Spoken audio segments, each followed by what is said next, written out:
168 ժամ թերթին կից գործող պրեսինգ ակումբում սովորաբար արձարծվում են պետությանը, հասարակությանը հուզող խորքային հարցեր։ Նպատակն այն է, որ նախընտրական այս ժամանակահատվածում քաղաքական ուժերի, հասարակական քաղաքական գործիչների, փորձագետների քննարկումների միջոցով օգնել, որ ընտրողը գիտակցված ընտրություն կատարի։ Քննարկումների շարքի աչակիցն են Դեպոպ կառավարման ինստիտուտը եւ Ազատ ֆարմաընկերությունը։ Ներկայացնեմ այսօրվա քննարկման մասնակիցներին։ Արտակ Զաքարյան, ազգային ժողովի արտաքին հարաբերությունների մշտական հանձնաժողովի նախագահ, ՀՀԿ խմբակցության պատգամավոր, Գիրո Մանոյան, ՀՅԴ բյուրոյի հայ դատի եւ քաղաքական հարցերի գրասենյակի պատասխանատու, Ազատ Արշակյան, Օհանյան Ռաֆի Օսկանյան նախընտրական դաշինքի ներկայացուցիչ, պատգամավորի թեկնածու, Ստեփան Սաֆարյան, Ազատ դեմոկրատներ դաշինքի համամասնական ցուցակով առաջադրված պատգամավորի թեկնածու, քաղաքագետ, Վլադիմիր Կարապետյան, Հայ ազգային կոնգրես կուսակցության վարչության անդամ, ՀԱԿ արտաքին հարաբերությունների մշտական հանձնաժողովի նախագահ։ Քննարկումը այսօրվա կվարեմ ես, Արմեն Բաղդասարյան։ Երևի սխալված չեմ լինի, եթե ասեմ, որ այսօրվա Հայաստանի կարևորագույն խնդիրներից մեկը Ղարաբաղյան հակամարտությունն է, եթե ոչ ամենակարևորը, բայց այնպիսի տպավորություն է, որ նախընտրական այս փուլում քաղաքական ուժերը, քաղաքական կուսակցությունները կարծես թե շատ չեն ուզում անդրադառնալ այդ թեմային։ Համենայն դեպս դիրքորոշումներ կամ չեն արտահայտում, կամ արտահայտում են բավական այսպես անորոշ ձևակերպումներով։ Բայց հնարավոր չէ այդպես, որովհետև դա կարևորագույն խնդիր է եւ այսպես թե այնպես ընտրություններին մասնակցող քաղաքական ուժերը չեն կարողանալու շրջանցել այդ թեման։ Երևի իշխող կուսակցության ներկայացուցիչից սկսենք, պարոն Զաքարյան, արդեն հստակ է նախընտրական այս ժամանակահատվածում ՀՀԿ դիրքորոշումը Ղարաբաղյան կարգավորման վերաբերյալ, ինչպիսի շեշտադրումներ են լինելու։ Շնորհակալություն, նախ Հայաստանի Հանրապետական կուսակցության համար Ղարաբաղյան հիմնախնդրի կարգավորման եւ դրա հետ կապված բոլոր խնդիրներում էլ միշտ եղել է հստակություն, իսկ նախընտրական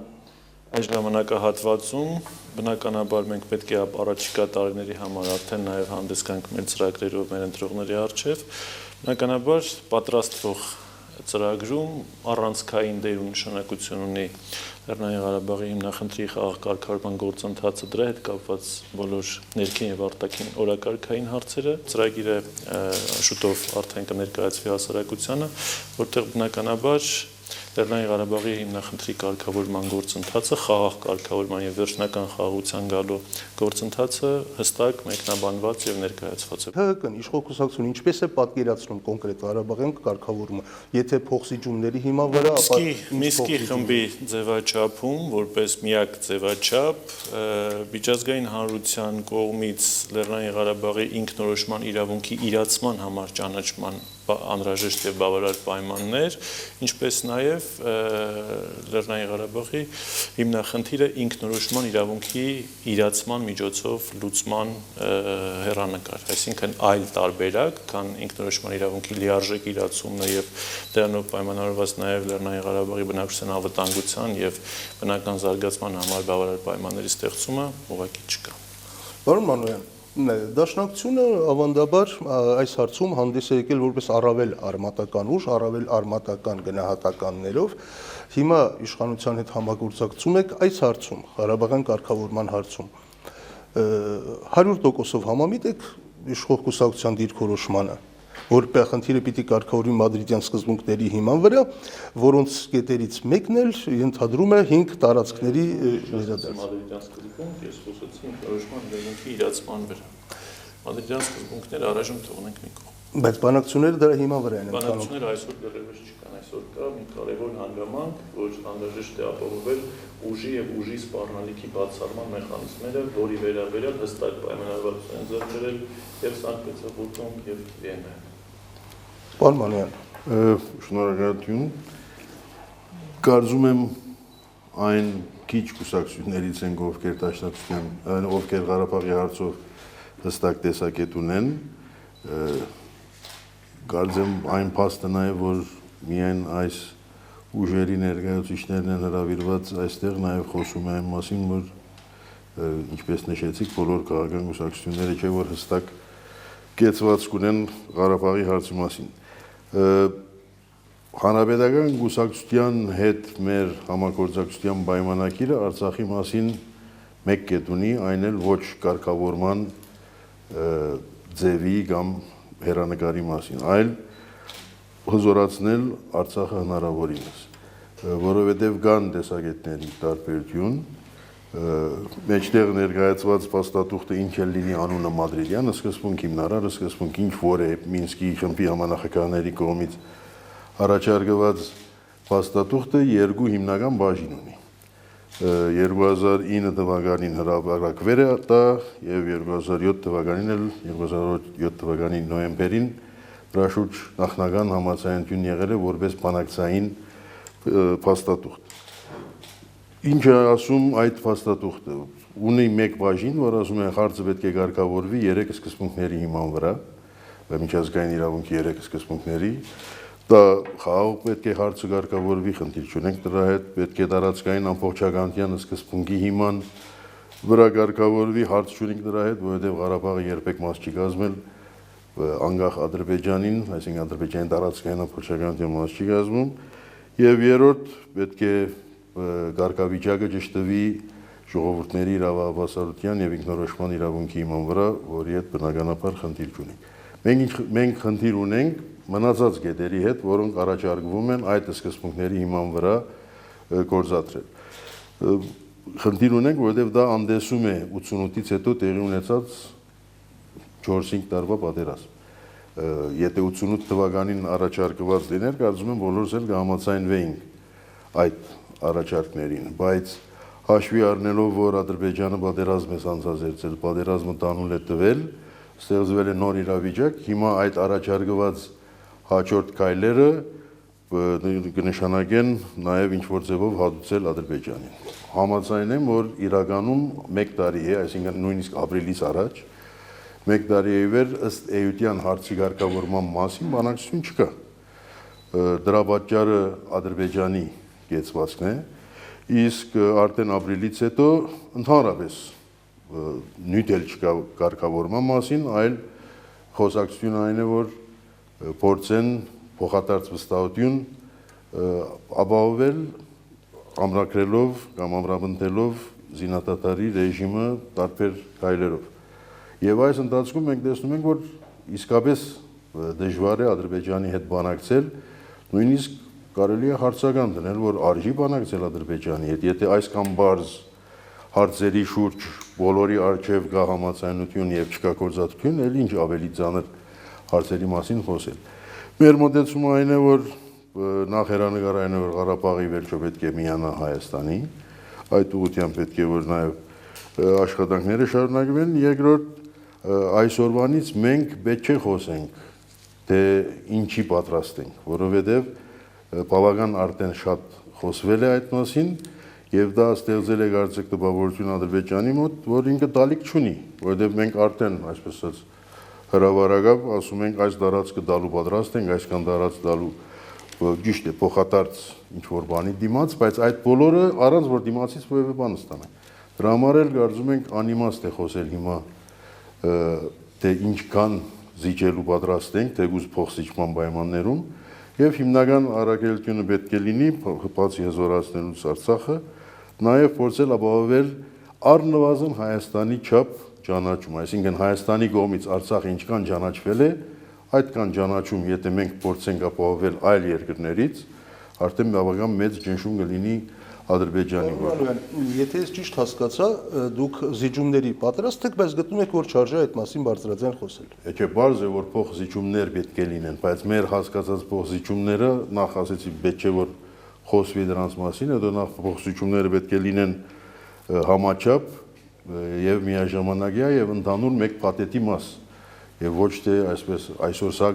գտանք, վաղ կտեսնենք ինչ կստանանք փոխարենը։ Շնորհակալություն։ Պարոն Կարապետյան, Հայ ազգային կոնգրեսը թերևս միակ ուժն է, որը հստակ իր կարգախոսի մեջ էլ որպես մեխ ընտրել է հենց Ղարաբաղյան կարգավորումը եւ դիրքորոշումը կարծես թե բավականին հստակ է։ Ինչ եք կարծում։ Այ հիմա պարոն Մանոյանը ինչ որ նույն բաներ ասեց, չէ՞, զիջումներ, բայց այդ փոխզիջումներ Հայ ազգային կոնգրեսի եւ Դաշնակցության դիրքորոշումների տարբերությունը ո՞րն է այս հարցում։ Կարծում եմ հիմնական տարբերությունը նրանում է, որ մենք ավելի բաց պատրաստ ենք խոսել այն բանի մասին, թե ոնց ենք պատրաստելու հասարակությանը փոխզիջումների, ես կոչ եմ անում զրույցի ժամանակ օգտագործել միայն այդ եզրույթը, որովհետև զիջումներ բառը պարզապես տեղին չէ եւ յուրաքանչյուրս պարզապես չի կարող այդ բառը մեջտեղ բերել եւ խոսել, որովհետև չի արտահայտում այն ինչ կատարվում է բանակցային սեղանին։ Մենք ի տարբերություն Դաշնակցությանը պատասխանելով ձեր հարցին կարող ենք ասել, թե ինչի կարող է գնալ Հայաստանը, ինչի պետք է պատրաստել մեր հասարակությանը, բնակչությանը եւ ինչ ճանապարհով կարող ենք հասնենք երկարատև խաղաղությանը, մոտավորապես պարոն Զաքարյանը ակնարկեց, ասելով, որ մեզ պետք է վստահ լինել, որ այդ խաղաղությունը կլինի ամուր եւ որպես սպառնալիք չի լինի անվտանգության եւ զարգացման երաշխիքներ լինեն։ Դրանք կարող ենք մենք հասնել հանգելով համաձայնության, ստորագրելով այն փաստաթուղթը, այստեղ ես անհամաձայնություն կհայտնեմ Հանրապետական կուսակցության մեր զրուցակցի հետ, որը չի խոսում մադրիդյան, փորձում է շրջանցել մադրիդյան փաստաթղթի սեղանի վրա դրված լինելու հանգամանքը, այնինչ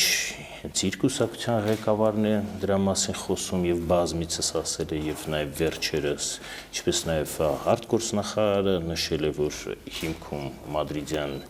սկզբունքներն են։ Մեր կարծիքով իհարկե այդ փաստաթուղթը զգալի զիջելով, այդ արդեն իմ անձնական կարծիքն է, կուսակցությունը դրա մասին կարծես չի բարձրաձայնում, զգալի զիջելով այն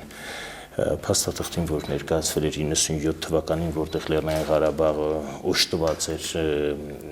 վետոյի իրավունքով եւ ինքն էր որոշելու իր ապագա կարգավիճակը, իր հավասար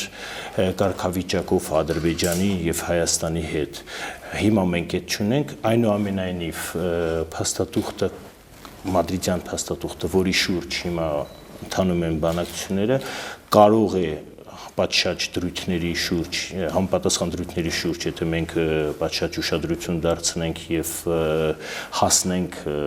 որ այդ դրույթները ամրագրվեն, դրանք կարող են ապահովել երկարատև խաղաղություն եւ այդ առումով ես կոչ կանեի կամ չգիտեմ կակնկալեի, որ իշխող կուսակցության կամ կոալիցիայի ներկայացուցիչները ավելի բաց լինեն հասարակության հետ եւ ավելի պատրաստ են հասարակությանը այն բանի մասին, որ առանց փոխզիջումների խաղաղություն մեր տարածաշրջանում չի հաստատվում։ Շնորհակալություն, դրան դեռ կանդրադառնանք։ Պարոն Աշակյան, Մրաֆի Հովանիսյան, Վարդան Օսկանյան, Սեյրան Օհանյան դաշինքում ներգրաված են նախկին պաշտպանության նախարար, երկու նախկին արտգործնախարարներ։ Այդ դաշինքը արդեն հստակ պատկերացում ունի ձևավորած, թե ինչպես է պատկերացնում Ղարաբաղյան հակամարտության կարգավորումը։ Ոչ ընդհանուր արտահայտություններով, այլ շատ ավելի կոնկրետ առարկայական։ Նախ ես ուզում եմ մի ճշտումացնել, ես պատգամավորության տեխնացու չեմ։ Բարեբախտաբար ցուցակում, չէ, եթե ցուցակում էլ չկա, ես հավակնող չեմ։ Շատ խորհրդանշական է մեր դաշինքի առաջի դեմքերը խորհրդանշական են, ուրեմն ռազմաքաղաքական եւ դիվանագետներ, երկու դիվանագետ, երկու նախկին նախարարներ արտաքին գործերի եւ պաշտպանության նախարար։ Ուրեմն ես սկսեմ պաշտպանության նախարարի կերպարից։ Ղարաբաղյան հարցը հայ զինվորը լուծել է, հայկական կողմի համար Ղարաբաղյան հարցը լուծված է, քանի դեռ կա հզոր, մարտունակ հայկական բանակ եւ այդ զինվորը կանգնած է սահմանի վրա, դա մեր տարածքն է, հարցը լուծված է։ Դա մի տեսակետ է, եւ ուզում ասել բացի Սեյրան Օհանյանից այս դաշինքում ներգրաված են նաեւ բազմաթիվ ազատամարտիկներ, որոնք մասնակցել են եւ առաջի պատերազմին եւ այս վերջի չարաբաստիկ ապրիլյան պատերազմին։ Մեր մոտ դա շատ կոշտ է դրված։ Քանի դեռ մենք ունենք լավ բանակ, բանակը ապահովում է եւ խաղաղությունը եւ կարգավիճակը Արցախի, արդեն Արցախ է, սահմանադրությունով այլևս Ղարաբաղ չէ։ Մյուս մասը դիվանագետները, ես ինչքան հասկանում, ես ամենաթույլ դիվանագետն եմ մեր զրույցի մեջ, դիվանագետները արդեն հայտարարել են իրենց ելույթներում, մեր համաժողովի վերջերս տեղի ունեցավ, ասում են, որ մեր խնդիրն է, եթե մենք լինենք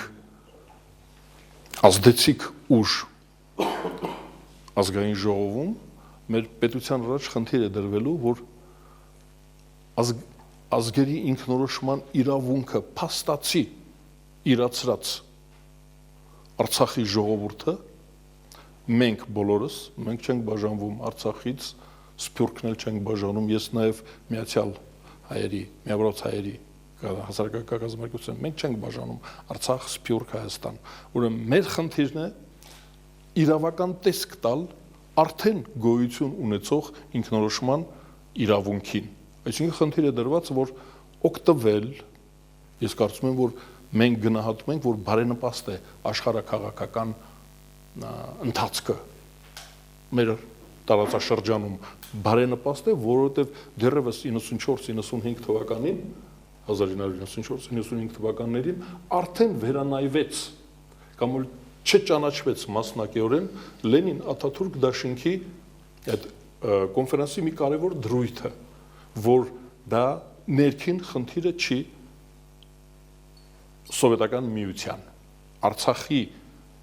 պատկանելությունը արդեն սովետական միությունը չկա եւ սովետական միության ներքին խնդիրը չի, դա արդեն ինտերնացիոնալ խնդիր է, դա Ադրբեջանի, Հայաստանի խնդիրը չի, դա արդեն միջազգային խնդիր է եւ երբ որ հրճակվեց կամ ճանաչվեց Մինսկի խմբի գոյությունը, երբ աշխարհը ընդունեց, որ այդ խնդիրը պետք է լուծվի ոչ թե Ադրբեջանի տարածքային ամբողջականության կամ բոլշևիկյան այդ ժառանգության սկզբունքների հիման վրա, այլ միջազգային հանրության հսկողությամբ եւ հովանավորությամբ, ուրեմն ես համարում եմ, մերոնք համարում են, որ արդեն որոշ իմաստով չի ճանաչվում 1921 թվականի մարտի 16-ի այդ կոնֆերանսի որոշ դրույթներ։ Դա արդեն ռուս-թուրքական կամ բոլշևիկյա քեմալական ոնց ասենք դա վճռին չի պատկանում, նրանց վճռով չի լինելու։ Աշխարհը պետք է մասնակցի դրան։ Ես կարծում եմ, որ այդ իմաստով բարենպաստ է։ Բարենպաստ է ու մենք պետք է պահենք մեր բանակը լավ վիճակում, մարտունակ վիճակում եւ ստեղծենք, դարձնենք Հայաստանը էֆեկտիվ կառավարվող պետություն, որպեսզի այս պետությունը կարողանա պահել հզոր, մարտունակ, լավ բանակ։ Քանի դեռ կա մեր լավ բանակը, ես կարծում եմ, որ մենք խնդիրներ չենք ունենա, քանի որ ես մեր հեռուստադիտողներին ասեմ, որ բաժակներից մեկը գինի է եւ իսկական գինի է։ Իսկական գինի է, մեկը ջուր է, մեկը գինի է իսկական։ Լավ գինի է, մեզ ասեցին լավ գինի է, ես ուզում եմ առիթից օգտվել, ձեզ կոչ եմ անում, խմենք մեր բանակի կենացը։ Ոնը մի ես խմում եմ մեր բանակի կենացը։ Եթե հայկական բանակը, որը ապահովում է եւ ինքնորոշում եւ խաղաղություն։ Պարոն Աշակյան, եթե ես փորձեմ ամփոփել, դուք ասում եք, որ ըստ ձեր դաշինքի դիրքորոշման մենք Արցախյան խնդիր չունենք, մենք այդ խնդիրը լուծել ենք, մեր խնդիրն է երկիրը ներսում հզորացնել, որպեսզի ունենանք հզոր բանակ եւ դիմանանք, համբերենք, մինչեւ աշխարհը կճանաչի ինքնորոշման իրավունք եւ անկախ։ Ես մի նախադասություն ասեմ, հակա իմպերիական չասենք, ապա գաղութացման գործընթացը հասել է մերձավոր արևելք, այսինքն վերանայվում են առաջի համաշխարհային պատերազմի հետևանքները նաև մերձավոր արևելքում։ Ես լիահույս եմ, որ այդ պատուտակը կտանի նաև Թուրքիային իր Աթաթուրքի դամբարանով,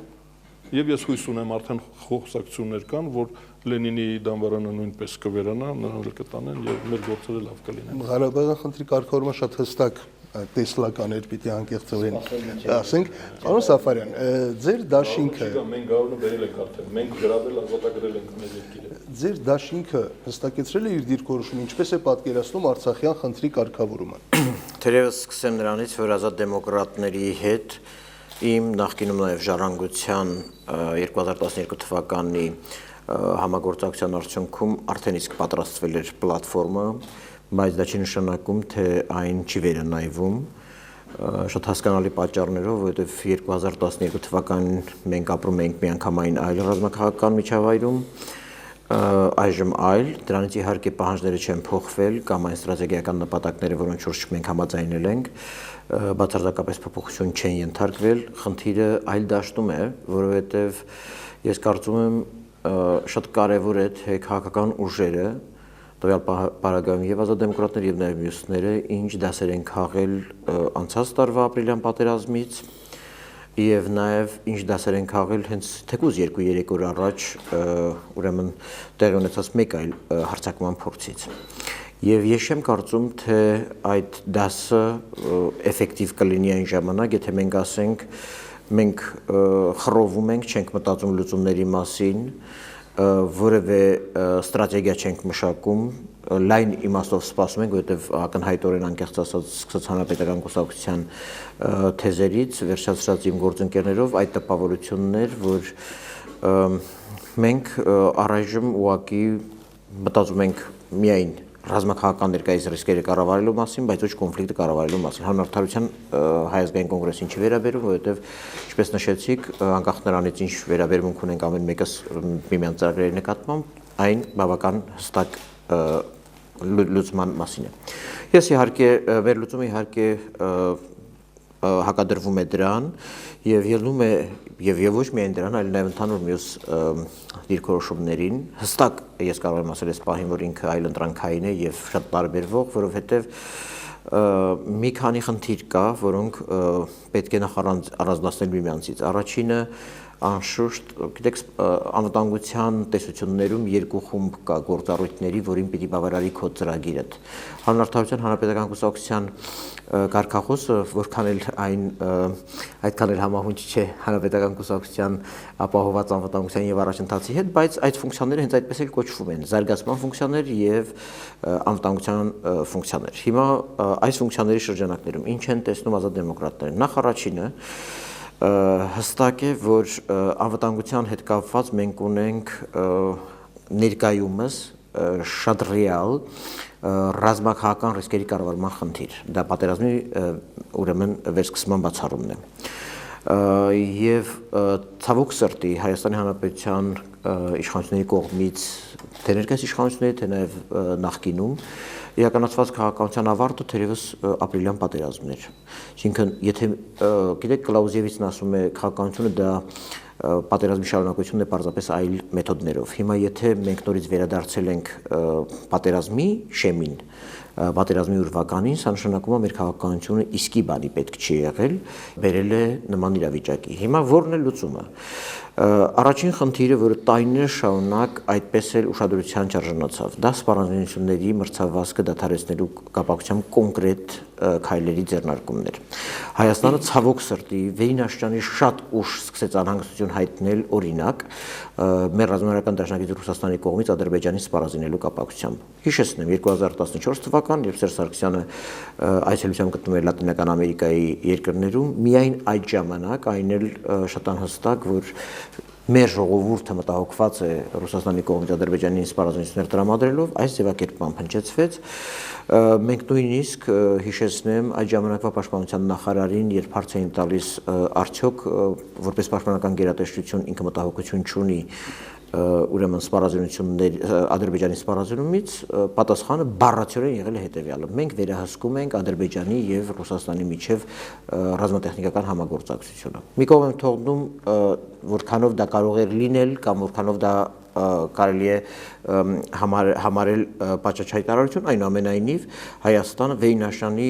ուշ սկսեց արձագանքել սպառազինությունների մրցավազքի խնդրին այն դեպքում, երբ մենք պիտի դրա կանխման ռեալ փորձեր ավելի վաղ արած լինեինք։ Ես շատ հեշտ ուղղակի դա դրվում է արտաքին քաղաքականության օրակարգում, ի վերջո Մինսկի խումբը, որը հանդիսանում է խաղաղության բրոկեր լայն իմաստով, նրա երկու երկրները շատ հստակ սպառազինություն չեն տրամադրում հակամարտության կողմերին, տվյալ պարագայում արցախյան հակամարտության կողմերին եւ հետաբար ոչինչ չէր խանգարում մեզ նաեւ դրվեր դա Ռուսաստանի կողմից որպես նորմ պահպանելու խնդիրը։ Իդեպ Ռուսաստանը կհետևեր։ Գիտեք, այս պահին ես չեմ ուզում ասել, թե ինչ կլիներ, որտեղ այս պահին ոչ ես կարող եմ ասել, թե ինչ կկաներ Ռուսաստանը, ոչ էլ դուք կարող եք ինձ համոզել, թե ինչ կաներ։ Ես գիտեմ, որ այդ հարցը բարձրացվում է, պարզապես չի։ Այդ հարցը բարձրացվում է սեզոնային, երբ ժամանակ առ ժամանակ հիշում են, իհարկե 6 ամիսը մեկ հաճախականությամբ դա բարձրացնելը ներեցեք դա մխիթարություն չէ ինձ համար։ Երկրորդ առաջին քայլը դա Ադրբեջանի զսպման քաղաքականությունն է, որը իր մեջ միայն չի ներառում սպառազինությունների մրցավազքի խնդիրը։ Այո, դա եւ ուժեղ բանակի եւ բանակի մարտունակության բարձրացման խնդիրն է եւ միջազգային հարաբերությունների համակարգում պարտավորությունների կտրվածքով, ասենք, նույն ՀՊԿ, ԱՊՀ, չգիտեմ, եւ այլ նմանատիպ կառույցներում բազմակողմ հարաբերություններով ուրեմն զսպումների մեխանիզմների ամրագրումն է։ Երբ դուք հարցնում եք ինչպես, ես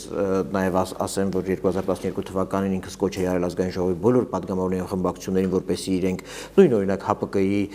արձանագրության լրացմանը գոնե կցված վավերապայման ունենային, որ Հայաստանը այդ միջազգային պարտավորությունները կհարգի, եթե նրանք էլ հարգեն Հայաստանի կենսունակ եւ կենսական անհրաժեշտության շահերը, բայց որևէ վերապահում ոչ մի պայմանագրին չի դրվել։ Հիմա ես ասում եմ, եթե ազատ դեմոկրատները տա Աստված լինեն մեծամասնություն, այո, այս խնդիրները վերանայման կարիք ունեն, դրանք պիտի անպայման վերապահումներով ուղեկցվեն նմանատիպ պայմանագրերը, որովհետեւ դրանք մեր կարծիքով եւ մեր խորին համոզմամբ սպառնալիքների կառավարման առնվազն կյանքում իրենց կենսունակություն ապացուցած մեխանիզմներն։ Հիմա լուծման մասով տեսեք, մի քանի սկզբունքային խնդիրներ կա, որոնք ոչ միայն իշխանությունները չեն լուծել, կրկին պարոն Կարապետյանը միգուցե ասի, որ հանրապետական կուսակցությունը դրա մասին հայտարարել ես չեմ հերքելու, բայց միևնույնն է բանակցային գործընթացում Արցախի օրինական ընտրված իշխանությունների վերադարձի խնդիրն է։ Սա վերնաշանի կարևոր խնդիր է, որը Հայաստանը կրկին առաջադրել է սեզոնային սկզբունքով։ Ապրիլյան պատերազմի անմիջապես հաջորդ օրերին Հայաստանի իշխանությունները ասացին, որ Ադրբեջանը այսուհետ պիտի խոսի ուրեմն Ստեփանակերտի հետ, բայց թույլ տվեք չթվարկեմ, թե դրանից հետո քանի հանդիպումներ տեղի ունեցան երկկողմ ձևաչափով։ Թերևս մի բան կա, որի հետ կհամաձայնվեմ եւ անկեղծ ասած դա նոր բան չէ, դա հետաքննության մեխանիզմների ներդրման խնդիրն է, որտեղ նույնպես պաշտոնական Երևանը, ես կարծում եմ, եթե անգամ հետեւողական չէ, ապա ձախողվում է եւ դրա արդյունքը նաեւ լոկալ արկածախնդրությունների բացառման մեխանիզմների բացակայությունն է եւ լուծման հետ կապված թերևս հետեւյալ խնդիրը կա։ Մադրիդյան առաջարկները չեն կարող ընդունել լինել նաեւ այն պատճառով, գոնե մեզ համար, ազատ դեմոկրատների համար, որովհետև նրանք Լեռնային Ղարաբաղի խոսում են ոչ թե Լեռնային Ղարաբաղի արդեն իսկ կայացված ինքնորոշման մասին, այլ խոսում են ապագայում կամ արտահայտության, թեկուզ եւ պարտադիր նշանակության, թեկուզ եւ դրա անունը դնենք հանրակրվե եւ այլն։ Գիտեք, մենք մշտապես դեմ ենք արտահայտվել, այո, մշտապես դուք նոր եք կուսակցության անդամակցել։ Ես չեմ անդամակցել նոր կուսակցության։ Ես ասացի 2012-ին։ Դուք ասացիք, որ ձեր կուսակցությունը, ես հասկացա, որ դուք անդամակցել եք ազատ դեմոկրատներին։ Ես խոսում եմ մեր ցուցակի մասին, ես ազատ դեմոկրատները ցուցակը դեմ է Մադրիդյան փաստաթղթին, հա։ Ցուցակը դեմ է Մադրիդյան փաստաթղթին մի շարք պատճառներով եւ դուք կտեսնեք, որ դա նաեւ իմ դիրքորոշումը չէ։ Խնդիրը հետեւյալի մեջ է, վերջին կետը։ Սա առաջինը, որ այդ փաստաթղթը, որ 2007 թվականին Հայաստանի Հանրապետության իշխանությունների եւ արտգործնախարարը ընդունեցին եւ հայտարարեցին, որ այն ընդունում են որպես բանակցությունների հիմք, նախատեսում են նաեւ մեկ այլ բան, որը չի կարող ուղղակի ընդունել լինել եւ ոչ միայն 2016 թվականի ապրիլյան պատերազմի արդյունքների եւ նաեւ փաստի ուժով։ Խոսքը վերաբերում է նրան, որ այդ կամարտահայտությունը եւ ընդհանրապես Արցախի կարգավիճակի ճանաչումը ուղղակի պատանդ է թողնվել Ադրբեջանի իշխանություններին, այսինքն եթե նրանք կհամաձայնեն, ապա դա տեղի կունենա։ Հետևաբար, կրկին վերադառնամ 2012 թվականին, սրա մասին սա նորություն չէ, այսինքն եթե եւ դա փաստացի այդպես է, եթե Ալիևը չի համաձայնում ուրեմն հանրակրվեի պայմաններին, այո, հենց դա եմ ասում։ Բայց որ ստորագրվեց, ուրեմն համաձայնվում է։ Որ ստորագրվեց, ուրեմն լավն է։ Մենք կարծեք թե պարոն Կարապետյան առայժմ հեռացել են կիլոմետրերով, եթե չասեմ հազարավոր լուսատարիներով ստորագրումից։ Ստորագրվեց դրանով Ալիևը կհամաձայնվի։ Տեսականորեն այո, պրակտիկորեն եթե ստորագրեց։ Պրակտիկորեն, պարոն Կարապետյան, պրակտիկորեն գործնականում Ալիևը պահանջում է նաև Զանգեզուրը եւ Երևանի խանությունը։ Եկեք դրա մասին չխոսենք, բայց վերջին բանը ասեմ, էլի։ Այդ կամքի պահը, որ փաստացի չպետք է ուղակի Լեռնային Ղարաբաղի արդեն իսկ կայացած կամարտահայտությունը կախման մեջ դրվի Ալիևից, որտեղ անկախ պետականության ճանաչումը ուղակի պետք է ենթակա լինի օբյեկտիվ իրողություններին։ Այն անշուշտ քաղաքական լուծում է ենթադրում, բայց եթե մի պետականական կազմավորում ինքը բավարարում է պետության ներկայացվող չափանիշներին, ապա այն արժանի է ճանաչման։ Եվ այո, Արցախի հանրապետության միջազգային ճանաչումը հերթական մեր թիրախն է, մեր ծրագրային ուղղությունը, մնացածի մասին քանի որ ժամանակը սուղ է, ես հետագայում կսեմ։ Ձեր ուղղակի ասած ծրագիրը մի նախադասությամբ ամփոփել, դուք ասում եք, որ դա պետք է անել այսպես։ Պետք է այնպես անել, որ Ռուսաստանը Ադրբեջանի զենք չվաճառի, պետք է Ղարաբաղը բերել նորից Արցախը բերել բանակցային սեղանի շուրջ եւ այնպես անել, որ աշխարհը ճանաչի։ Ինձ թվում է դա ծրագիր չէ, այլ ցանկությունների հավաքածու, ամեն դեպքում լավ ցանկություն։ Ես մի քանի ես կխոսեմ դրա մասին, պարոն Բալասարյան։ Պարոն Զաքարյան։ Ես հաճույքով լսեցի բոլոր տեսակետները, իհարկե պարոն Սաֆարյանը նախորդ խորհրդանում հայտնի էր որպես 3 րոպեանոց հայտարարությունը 20 րոպեանոց հայտարարությամբ 20 րոպեանոց տեքստով հանդես գալու, իրականում այնքան բան ասեց, որ իհարկե բոլորին չեմ անդրադառնա, ինչ վերաբերում է ազատ դեմոկրատների մեծամասնության, այս պարագայում հումորի կարգով ասեմ, որ երևի Ղարաբաղի հարցը լուծելն ավելի հեշտ է, քան այդ ազատ դեմոկրատների մեծամասնություն դարձնելը։ Հիմա ավելի լուրջ, դա արդեն ավելի լուրջ, նախ ինչ վերաբերվում է հանրապետական կուսակցության կարգախոսին, ապա կարծում եմ, որ դա հանրապետական կուսակցությունը ընտրել է հենց այն կարգախոսը, որը որ այսօր մեր հասարակության բոլոր շերտերի, բոլոր խմբերի, բոլոր քաղաքացիների համար եւ հասկանալի եւ պահանջված խնդիրներ են։ Անվտանգություն, որն իր մեջ պարունակում է բոլոր տիպի անվտանգությունների համախմբությունը, սկսած պարենային անվտանգությունից վերջացրած կոմունիկացիոն եւ ֆիզիկական անվտանգությամբ եւ առաջընթաց, որի կարիքը մենք ունենք բոլոր ոլորտներում։ Եվ սրանք միմյանց փոխլրացնող խնդիրներ են, առանց անվտանգության առաջընթաց հնարավոր չի ապահովել եւ առանց առաջընթացի կայուն անվտանգության մասին խոսել իհարկե տրամաբանական չէ։ Իսկ ինչ արել հանրապետականը նախկինում, mēs սեղանի շուրջ չդատենք, դրա համար կան ընտրություններ եւ հասարակությունը կգնահատի։ Եվ արածը եւ նաեւ թերությունները։ Դե դրա համար մի օր կհրավիրեք, ես ձեզ կպատմեմ, թե ինչ արել հանրապետական կուսակցությունը իրականում։ Սեպտեմբերի 13-ի սեպտեմբերի 3-ը։ Այո, եւ տեղից սկսված, որովհետեւ դա ամենակարևոր առանցքային եւ ճիշտ որոշումներից մեկն է եղել։ Խոստանալով անվտանգություն, բերելով պատերազմ։ Հիմա բերելով պատերազմ, հիմա տեսեք, դուք ասում եք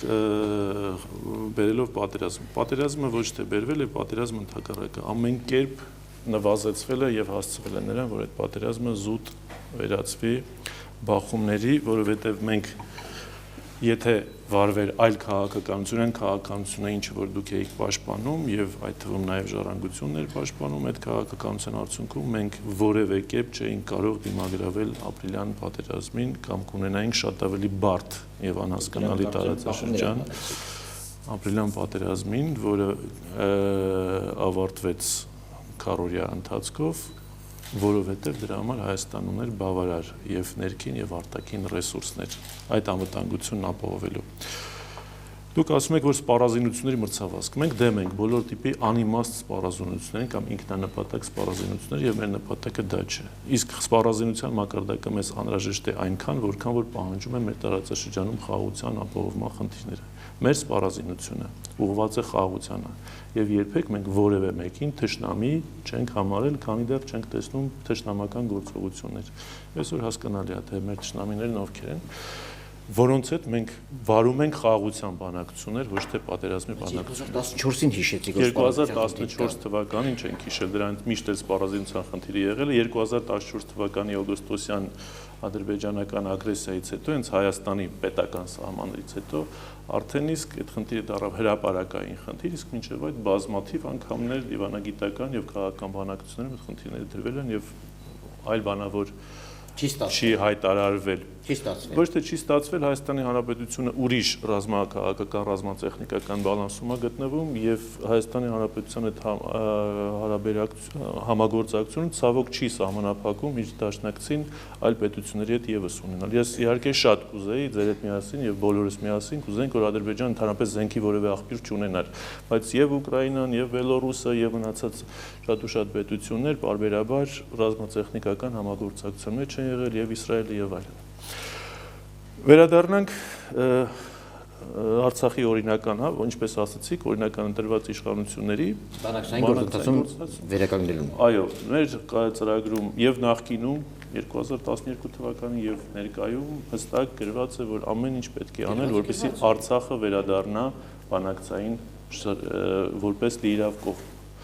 Դա նշանակում է, որ նպատակ է, չէ՞, բայց այսօր եթե չի վերադառնում, ասես դա բարիցակություն է։ Չէ, բարիցակության խնդիր չէ, դա նպատակ է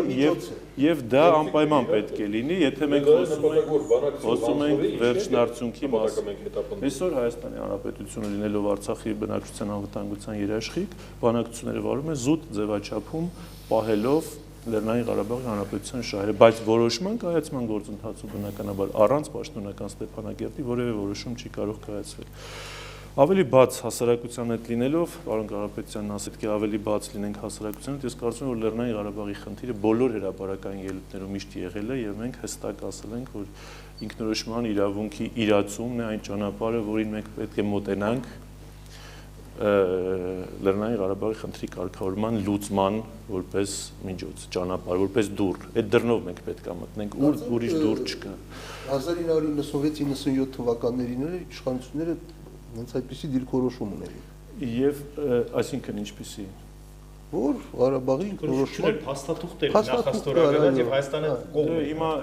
այսպես ասենք, որ Կազանի փաստաթուղթն էլ հենց այդպիսին էր եւ Հայաստանը գնաց Կազանի փաստաթղթին, այնտեղ էլ էր հենց մադրիդյան սկզբունքները դրված հիմքում, այնտեղ էլ էր խնդիրը ամբողջությամբ սկսվում ինքնորոշման իրավունքի իրացման հնարավորություններով եւ տարբեր միջանկյալ եւ այլ խնդիրներով։ Հիմա շատ չբացենք, որովհետեւ դա արդեն անցյալի պատմություն է։ Այս պահի դրությամբ մենք ինչ ունենք։ 2014 թվականից հետո մեր համար բոլորի համար պարզ էր, որ վստահության մթնոլորտ արդեն իսկ վնասված է կամ կարելի ասել չկա։ 2016 թվականի ապրիլին մենք արդեն տեսանք, որ ընդհանրապես խոսել վստահության մթնոլորտի մասին կամ սпасել դրա որոշակի թեկուզ միջավայր անիմաստ է եւ հետեւաբար բանակցությունները եւ Վիեննայում եւ Սանկտ Պետերբուրգում ունեին մեկ նպատակ, այսինքն բանակցությունները չի հանդիպումը ուներ մեկ նպատակ՝ վերականգնել բոլոր այն մեխանիզմներն ու հնարավորությունները, որոնք որ մենք կարող ենք այդ երեք սկզբունքներից գոնե մեկը իրականացրած տեսնել, այսինքն դա է քննարկում, ինչ է զիջումներից խոսում, Սերժ Սարգսյանի բազմաթիվ ելույթներ անցած տարի համակարգված ամբողջական պատկերը ասում է, որ կոնցեպտուալ, այո, անդրադառնալով խնդրին, խոսում եմ անմիջապես դաշնակցության կարծիքը հետաքրքրում է զիջումային տարբեր հիմքի վրա, որը պետք է սկսվի եւ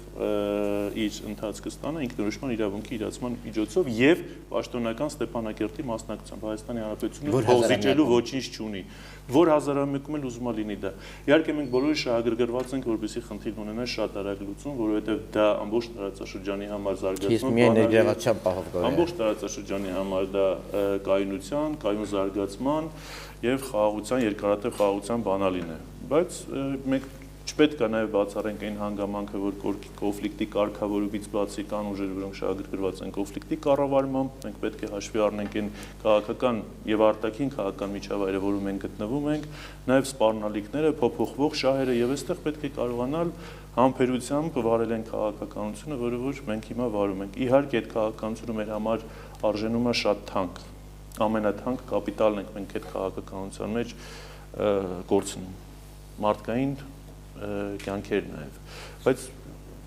դա այն արժեքն է, որը որ մենք պետք է արժևորենք որպես մեր անվտանգության երաշխիք։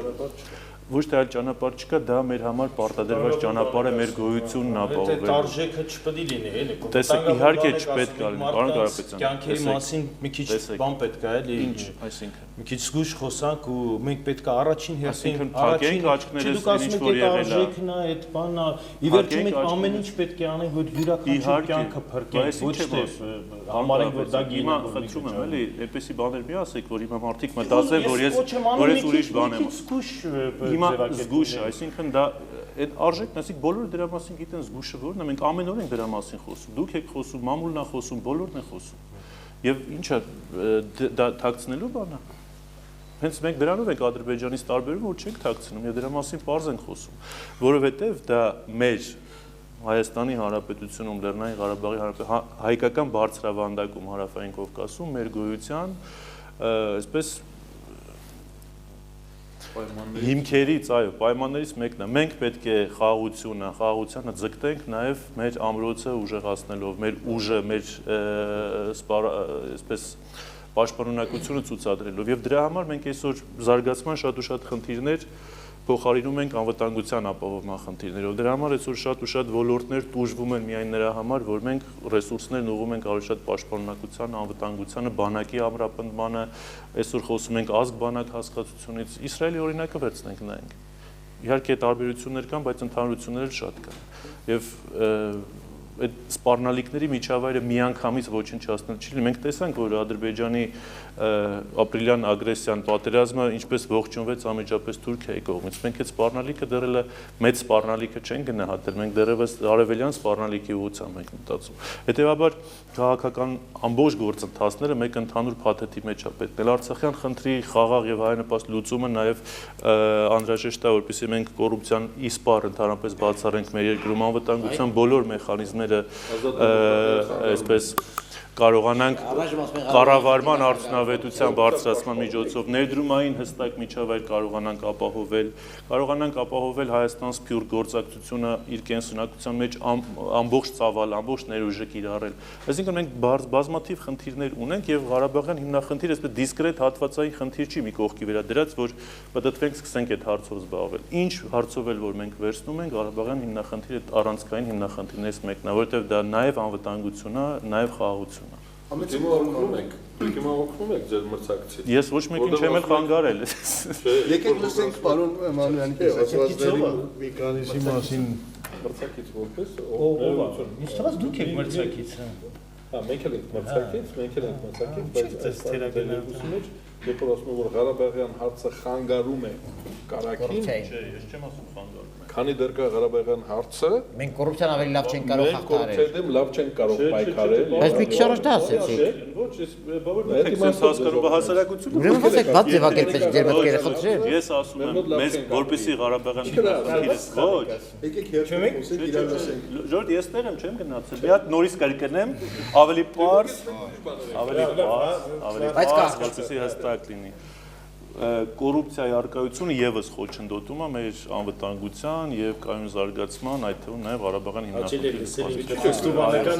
Բայց երբ չենք ասել, որ կոռուպցիան կա ցավոք մեր երկրում, որ վերացնելու համար պետք է դրա համար անպատասխան երկարատև նոր վերացնել։ Ձեր դիրքորոշումը ասեք։ Որտեղ սկզբից համաձայն էի, որ մենք այս կամ անհամասության մեջ չգնանք, որտեղ մեկ կողմից ասում է, որ պետք է բաց խոսվի, ավելի հստակ խոսվի, ժողովրդին պատրաստենք, մյուս կողմից ասում է ամեն րոպե կամ ամեն առիթով Սերժ Սարգսյանը խոսում է որպես նախագահ այս հարցերի մասին։ Կրերը կթատելու համար ասեց Վիեննայում եւ Սանկտ Պետերբուրգում այդ հարցերն են քննարկվել, իսկ դրանից հետո եթե այդ հարցերն են քննարկվել, ինչու խոսում եք կարգավորման փաթեթների մասին, տարբերակների մասին։ Ամբողջ անցած տարվա ընթացքում նույն դեկտեմբերյան ելույթը։ Ներողություն եմ խնդրում, ես ուղղակի հստակեցում ցրեցի։ Նորից եմ ասում։ Սկզբունքային կոնցեպտուալ ելույթի մեջ չես կարող դրան մասին չխոսես։ Կարող ես։ Հատկապես որ Ադրբեջանը ամեն անգամ կրակելուց հետո մտածում է, որ ինքը քո վրա կրակում է եւ դու հիմա մենք ինչի համար ենք խոսում դրա համար։ Մենք խոսում ենք, որովհետեւ մեր ձեր կուսակցության ծրագրում ինչ եք գրելու, միայն Վիեննայի եւ Սանկտ Պետերբուրգի եք գրելու, բայց չեք գրելու։ Մենք դրանք հիշատակելու կարիք չունենք։ Մարդը ասեց, որ Մադրիդյան փաստաթուղթը չեն ընդունում։ Բառացիորեն ասեց, ինչի՞ մաս։ Այո, իհարկե չենք ընդունում։ Այսինքն Պարոն Մանուկ, Իսկ ինչու պետք է այսինքն ընդունենք։ մեր տղաները պետք է պահեն արյան գնով սահմանը, ինչը Պետք չի, ոչ մի փաստաթուղթ չպետք է ստորագրել, ոչ մի բան չպետք է։ առարկայական դարձնենք քննարկում։ Պարոն Կարապետյան, ամենևին դա չէր ասածը։ Բանակի մարտունակությունը Դեմ եք փաստաթղթի, որը այսօր սեղանի վրա է։ մենք դեմ ենք, որ այդ փաստաթուղթը փաստաթուղթը բարելավի մեր շահերը դեմ։ Մենք ասում ենք, ես դեմ եմ այդ փաստաթղթին։ որովհետև այդ փաստաթուղթը Ղարաբաղի ճանաչում Ոչ, ես ասացի։ Ուղիղ է դա նշանակում։ Եթե ազատ դեմոկրատները գան իշխանության, ի հեճուկս հանրապետական կուսակցության կանխատեսումների եւ բարեմբանակցություններ, ես ասացի այն թիվները, որոնք մենք դնելու ենք հասնելու համար, եւ դրանցից մեկը Ադրբեջանի նախագահ Իլհամ Ալիևի քմաչությունների դաշտից Ղարաբաղում կայացած հանրակրվեի օրինականության հարցը դուրս բերելն է, որը դրվել է ցավոք սրտի կախվածության մեջ։ Դուք ինքներդ գիտեք Մադրիդյան սկզբունքներում, որ դա պետք է տեղի ունենա Ադրբեջանի համաձայնությամբ, եւ որը Ադրբեջանի ձեռքում համաձայնությամբ առանց կողմերի համաձայնությամբ ոչինչ բան չի ստորագրվում։ Ճիշտ եք ասում։ Բաները, որ բոլորը գիտեն, հասկանում են, ասում եք Ադրբեջանի համաձայնություն։ Պարզ է, որ առանց եթե Ադրբեջանը չհամաձայնվի, չի ստորագրի տակը։ Պարզ չի։ Իսկ ես ձեզ ասում եմ, որևէ մեկը, եթե բավարարում է Հայաստանի Հանրապետության քաղաքացու չափանիշներին, անպայման չէ, որ Իլհամ Ալիևը դրան համաձայնություն տա։ Եթե այդ մարդը բավարարում է Արցախի Հանրապետության պաշտպանեն իր կամ իր մեկնաբանեն իր Չէ, բայց ուզում եք որ Ալիևը որոշի, ես էլ ասում եմ, ես չեմ ուզում որ Ալիևը որոշի։ Մեր դիրքորոշումից ինչ Ալիևը մտածում, իր խոսնակ կասեք, ինչ է ասել ինքը ինչ։ Գիտեք, ժամանակին այ առաջին իշխանություններն ասում էին, երկրորդ իշխանություններն էին ասում էին, սա ներքին սպառման հայտարարություններ են, բանի տեղ մի դրեք, մենք այդ տեսանք արդեն մեր վրա հարձակվեցին, ինչպես։ Գործոններից մեկն էլ ներքին սպառում է, որը մեկը չի ասել նրանք իրենց հասարակությանը չեն կերակրում դրանով, բանզական, բայց փաստը այն էր, որ այնինչ արեցին, երբ որ խոսում էին օկուպացիայից, ասում էինք դե լավ, բայ իհարկե սիրտները վառվածը պիտի խոսեն, հետո պարզվեց մեր վրա ագրեսորի եւ օկուպանտի պիտակ է դրված։ Խոսքը սրա մասին է, եւ որ նման բաները պիտի կանխվեն, եւ պիտի կանխվեն ժամանակի կողմից։ Ագրեսորի եւ օկուպանտի պիտակ։ Այն միջազգային կազմակերպությունների որտեղ որ Ադրբեջանը այդ թվում ասենք Սարսանգի ջրամբարը պաուզակապիտին լավ գիտե։ Վերջերս անգամ խոսքի ազատության զեկույցը ԵԽԽՎ-ի ընդունված, որտեղ նույնպես հաջողացրեցին Ղարաբաղը համարին Ադրբեջանի 2005 թվականի բանաձևերին։ Առաջնայինը ԵԱԿ-ի եւ հատկապես Մինսկի խմբի տեսակետը։ Իհարկե մնացած առումներով համաձայնը պետք ամեն ինչ անել, որ չլինի։ Եվ որ պահին ուզում կարդում։ Շատ լավ կներ, որ մի ավելի մանրամասներ։ Որովհետև պարոն Սաֆարյանի խոսափողը անջատել հնարավոր չի, ես այդպես եմ հասկանում։ Պարոն Մանուկյան, խնդրում եմ ձեր ես մի քանի բան ուզում եմ ասել աստվածների մասին, որ ասվեց 97-ի պայմանները ավելի լավ էին, մենք չենք կիսում այդ տեսակետը, որ Ինչի՞ որ Ղարաբաղը կողմ էր, Ղարաբաղը որոշել էր իր ապագան։ Չէ, այդ առաջ Ղարաբաղը ինչպես որոշելու էր իր ապագան, ասում էր, ոչ, ասում էր կետը փաստաթղթի էր, եկեք այսօր համաձայնենք,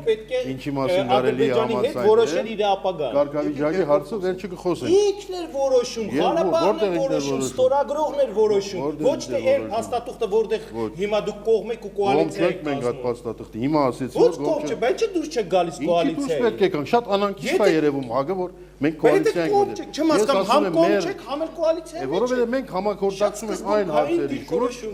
Այո, այն հարցերի շուրջ, որի շուրջ համաձայնություն կա։ Փաստաթուղթը հրապարակած է, որ դաշնակցության վերադրում եք։ Ոչինչ։ Կողմ չեմ այդ փաստաթուղթը։ Իրենք էլ ընդունում են, որ մենք կողմ չլինենք, իրենք էլ ընդունում են, որ մենք կողմ չլինենք։ Պետական հանրապետություն դաշինքից դուրս գալու պատճառներից մեկն էլ հենց դա էր։ 97-98 թվականին։ Իրենք ընդունում են, որ մենք կողմ չլինենք։ Կարող եք ասեք այդ երբ հատենց հայտարարություն արվել, դες բան չկա։ Հիմա պատմությանը չանդրադառնանք շատ։ Պարոն Կարապետյան, Հետաքրքրական է նաև Օհանյան, Ռաֆի, Օսկանյան դաշինքի մոդեցումը, որովհետև հենց Օսկանյանն է բանակցել։ Հիմա ճիշտ է, որ ուղղակի իրենից չեմ լսել, բայց իր մասին ասում են, որ հիմա գարձիկը փոխել է, որ Մադրիդյան փաստաթուղթը լավ փաստաթուղթ չի այլևս, որովհետև պայմաններն են փոխվել։ Սա էլ է հետաքրքիր, որ եթե այդպես, ահա խնդրեմ։ Իսկ կարծում եմ ինչ անելիք կա այսօր, բացի Արցախի Հայաստանի զորացումից, նաև ճանաչման գործընթաց։ Ճանաչման գործընթացի մեջ կարևոր է Հայաստանի Հանրապետություն, Արցախի Հանրապետություն ռազմաքաղաքական համագործակցության պայմանագրի ստորագրությունը, որը գրիվների, ապրիլյան գրիվների օրով նախարարը հանձնարարեց, իմացածից համաձայն պատրաստ է, բայց չգիտեմ ինչու սպասում ենք հարմար առիթի։ Հարմար առիթը իրականում անցել է։ Այսինքն պետք է միատել գրիվներ լինեն, որպեսզի ստորագրեն։ Իսկ այդ ստորագրելը նախ կհուշի աշխարհին, որ այնպես չէ, որ Հայաստանը երբեք չի ճանաչում Լեռնային Ղարաբաղի Հանրապետության կամ Արցախի Հանրապետության, ընդհանրակը ասեցի սկիզբը, եթե մի քանի պետություն գտնենք, որ Հայաստանի չափ ճանաչի Արցախի Հանրապետություն, արդեն բավական մեծ ճնշում կլինի Ադրբեջանի վրա։ Մենք տեսնում ենք, որ բարձ պատգամավորների այցելությունը ինչքան անհանգստացնում է իրենց, պատկերացրեք, եթե արդեն քայլերը սկսեն ավելի առնվել։ Այս ուղղությամբ կարծում եմ պետք է որ մենք ավելի շատ խոսենք, կամ թե փոխզիջումի կամ դեղ ինչ որ պայմաններ ստեղծելու ժողովրդի մեջ կամ դրամատուրգիա ստեղծելու ժողովրդի մեջ, որ հաշտություն լինի։ Կարծեմ մեր ժողովուրդը իր բնաստով արդեն այդ խնդիրը չունի, այսինքն դժվարություն չունի հաշտվելու, եթե դիմացինը արտար է, իսկ մենք տեսնում ենք, որ Ադրբեջանի կողմից ոչինչ էլ չկա, եւ ամենաբարձ բաները, ասեցինք, ապրիլից հետո եղած համաձայնությունները կորզաթրելը արդեն չի հաջողվում, այլ ուր մնաց ավելի հիմնական բաներ, եւ ՀԱԳ-ը հատկապես այնպես է խոսում, որ գարձեք Ալիևը անհամբեր սպասում է, որ Հայաստանը ասի, որ երբ ստորագրենք, դրա համար այս պայմանագիրը չի ստորագրվում։ Նորմալ է, այս հարցը շատ հստակ դնեմ։ Այս վերջին, ասենք 15 տարիների ընթացքում կամ 20 տարի Ադրբեջանի դիրքորոշումը ավելի կոշտացել է, թե ավելի փափկել է։ Ադրբեջանի, տեսեք, սա էլ ուրիշ խնդիր է։ Իսկ ով ասում, որ ի վերջո պետք է Ադրբեջանի համաձայնությամբ լինի։ Որտեղ, այսինքն մենք տեսել ենք, չէ՞ աշխարհում, որ ուրիշ հագամարտություններ ինչպես են լուծվել։ Եթե մենք այդ ուղղությամբ աշխատանք տանենք, մենք հայտարարել ենք նաև այն օրը, որ մեր նախագահը հայտարարում է, որ Լեռնային Ղարաբաղի Հանրապետություն ճանաչելը պատերազմ է նշանակում, ասում ենք, որ սխալ հայտարարություն է, որովհետև այդպես չի, չես կարող, եթե այդպես հայտարարես, վաղ գնաս երրորդ կողմին ասես, որ խնդրեմ ճանաչի։ Հայաստանի չափ թող ճանաչեն, ճիշտ չէ, որ Հայաստանը չի ճանաչել։ Հա, Հայաստանը մի փոքր տեղ թողել է ճանաչելու։ Թող բոլոր մայրաքաղաքներում լինի Արցախի Հանրապետության ներկայացություն Գարմիր պետ համարներով, դիվանագիտական համարներով, տեսեք ինչ կանի Ադրբեջանի այդ ժամանակ։ Այսինքն չսպասեք, որ մենք Ադրբեջանի բադանտ պետք է մնան այս բանակցությունները։ Ճիշտ է այդ, որ այս բանակցությունը դարձել է Ադրբեջանի բադանտ։ Մենք էլ շատ զգուշ փորձում ենք շարժվել, չգիտեմ ինչու աճավ զգուշ ենք փորձում շարժվել։ Ես շատ մտահոգ եմ այն մթնոլորտից, որ ձևավորվել է սեղանի շուրջ եւ զգում եմ, որ այս իրավիճակը, այս տրամադրությունները նաեւ քաղաքական ուժերը բոլոր ներկա այստեղ տարածում են նաեւ հասարակության մեջ։ Մենք շատ պարզ բացահայտ լսեցինք, որ 3 քաղաքական ուժ առնվազն չի պատկերացնում փաստաթղթ այս բանակցային փաստաթղթի շուրջ համաձայնությունների ձեռքբերումը, այսինքն մի րոպե թողեք ես վերջացնեմ եւ իրենք պատկերացնում են, որ մենք պետք է այնպիսի ընթացք ունենանք, ոնց որ ունեցանք 98 թվականից հետո։ Ես ուզում եմ հիշեցնել, որ 2009 թվականի բյուջեն Հայաստանի ավելի շատ է եղել դոլարային հաշվարկով, քան այսօր։ Այսինքն մենք 8-9 տարվա ընթացքում չենք կարողացել տնտեսական զարգացում անել եւ դաշնակցությունը հանրապետականի հետ միասին կրում են ուղիղ պատասխանատվություն։ Այս քաղաքական ուժերը, որոնք 2009 թվականի բյուջեն ավելի մենք իշխանության մեջ չէինք։ Հիմա իշխանության մեջ եք եւ հիմա հանրապետական վարչապետը ասում է, որ շատ ծանր վիճակում է, ծայրահեղ ծանր վիճակում է տնտեսությունը։ Եւ դուք գրում եք, ես պարզապես վստահ եմ աշխարհի շատ պետություններ 2009 թվականին բյուջեն Հայաստանի եղել է 2009 թվական 3 միլիարդից ավել, հիմա չի հասնում 3 միլիարդի։ Սա է զարգացումը, սա է այն պատասխանատու հայտարարությունները կամ որ ասում են ուժեղացման Հայաստանի քաղաքական ուժերի ներկայացները, որ այստեղ նստած են, չէ, 350 ինչ վերաբերվում է իրավիճակին շփման գծում 1994 թվականի երբ ստորագրվել է հրադադարի մասին համաձայնագիրը, մենք դրանից հետո ունենք 2000 զոհ իբրև թե խաղաղության պայմաններում։ Եվ այն քաղաքական ուժերը, որոնք այսօր չեն խոսում խաղաղությունից, այլ պարզապես հրապարակային եւ ամբողջահաճո խոսքեր են ասում Հայաստանի, չգիտեմ, ուժեղացման մասին, մի քայլ չեն արել այդ դրան հասնելու համար եւ պարզապես այնպիսի իրավիճակ են ստեղծում, որ այս լարվածությունը շարունակվի եւ մենք մեր սակավ ռեսուրսները ուղենք սահմանը պահելու համար։ Սա է կարծում եմ, որ խաղաղության մասին բոլորն են խոսում եւ բոլորն են ուզում։ Ուղղակի խնդիրը մի քիչ այլ է։ Տեսեք 1938 թվականին, երբ Հիտլերը զորքերը բերեց Չեխիայի սահմանի վրա կանգնեցրեց եւ պահանջեց, որ արևմտյան տարածքները տան առանց պատերազմի Գերմանիա, որտեղ այնտեղ էթնիկ գերմանացիներ են ապրում, Չեխիայի կառավարությունը որոշեց եւ այդ տարածքները հանձնեց Գերմանիային։ Եվ դրանից Չերչիլի հայտնի ֆրազը կա, դրանից հետո ասեց, որ Չեխիան ընտրություն պիտի կատարեր խայտարակության եւ պատերազմի միջև, նա ընտրեց խայտարակությունը եւ կստանա պատերազմ։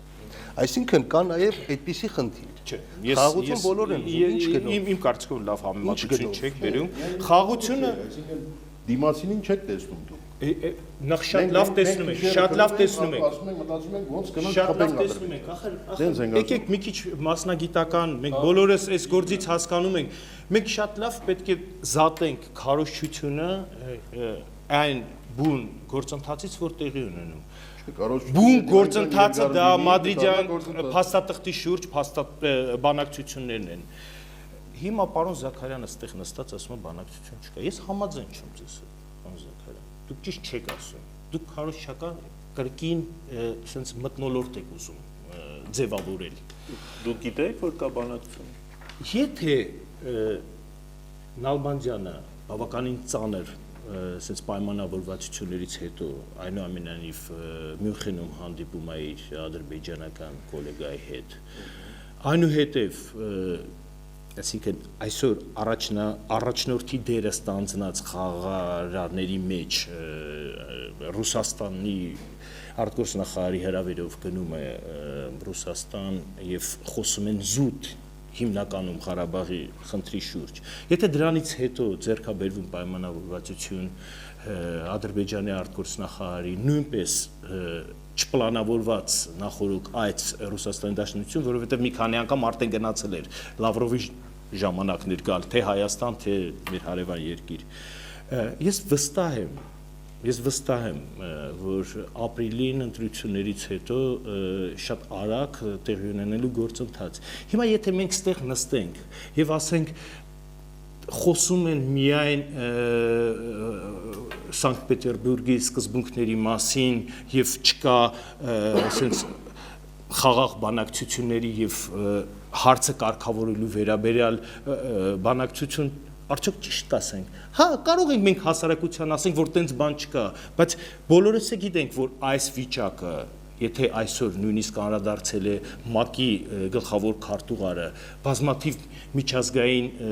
ատյաններ անդրադարձել են լարվածության, չի կարող երկար շարունակվել։ Եվ մենք չենք կարող պարզապես աչք փակել, թե ինչ վիճակ է կատարում սահմանում եւ ինչ ճնշումներ են նաեւ գործադրվում Հայաստանի, նաեւ Լեռնային Ղարաբաղի վրա։ Այսօր իսկապես գրում են բանակցություններ, սեղանի վրա դրված է փաստաթուղթ եւ Ալիևը sense tenants բանակցում է հենց այդ փաստաթղթի շուրջ։ Ես ընդունում եմ, պարոն Մանոյան, որ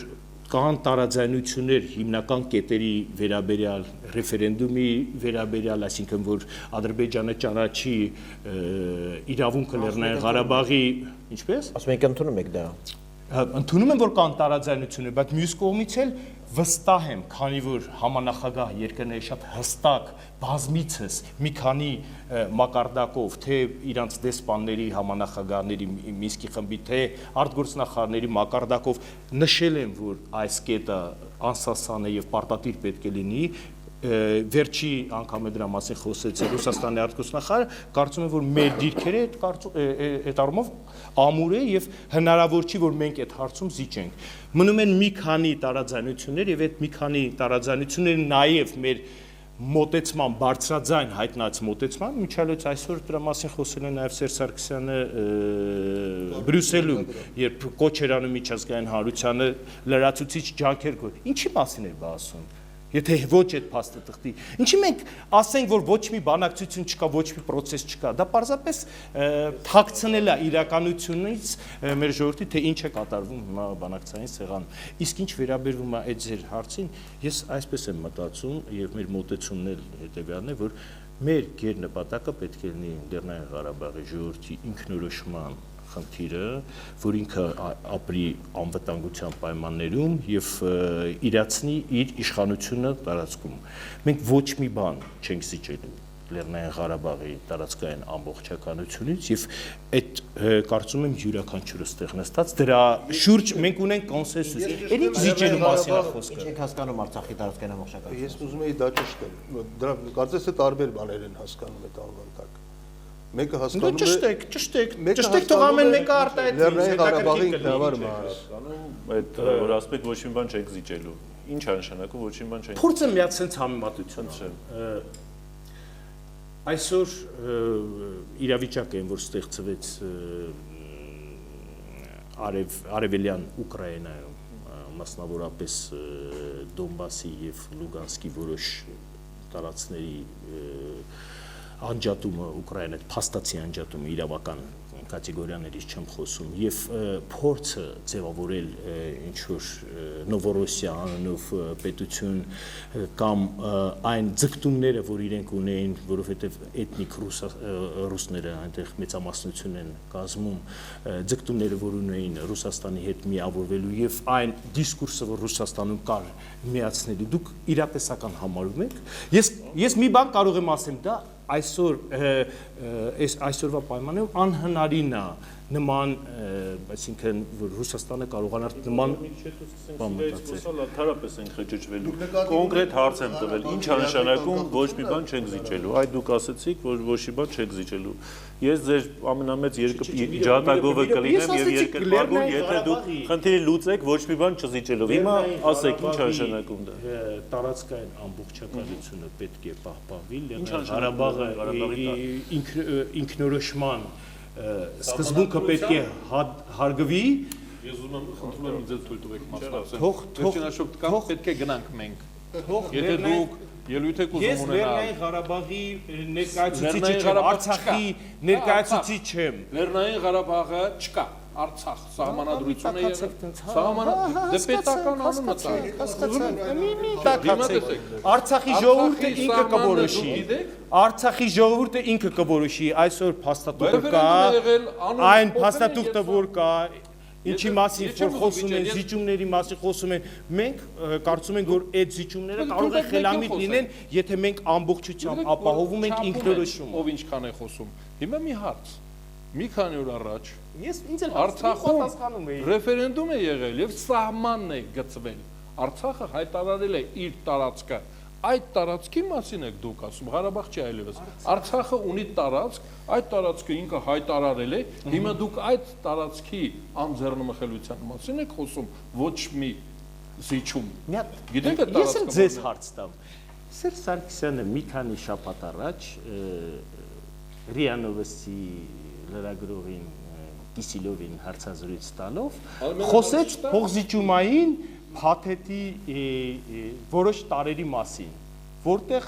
վերաբերմունք կար նաև այդ ձեր հարցին, այսինքն այդ տարածքների վերաբերյալ Այսինքն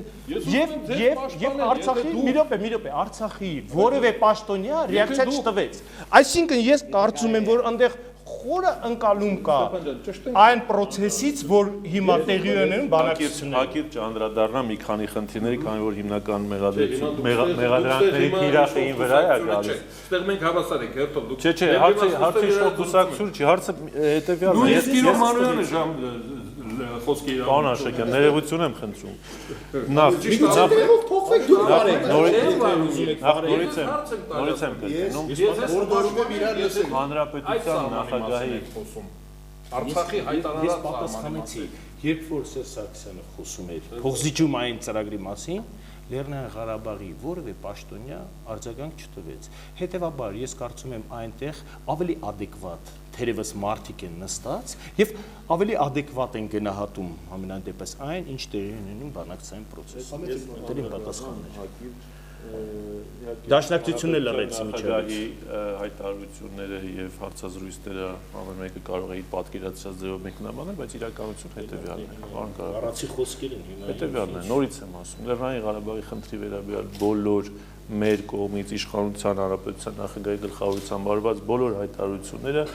կոնտեքստի մեջ պետք է դիտարկել եւ փոխզիջում հասկացությունն էլ ինքնանպատակ չի եղել, չկա եւ այդպեսին չի լինելու։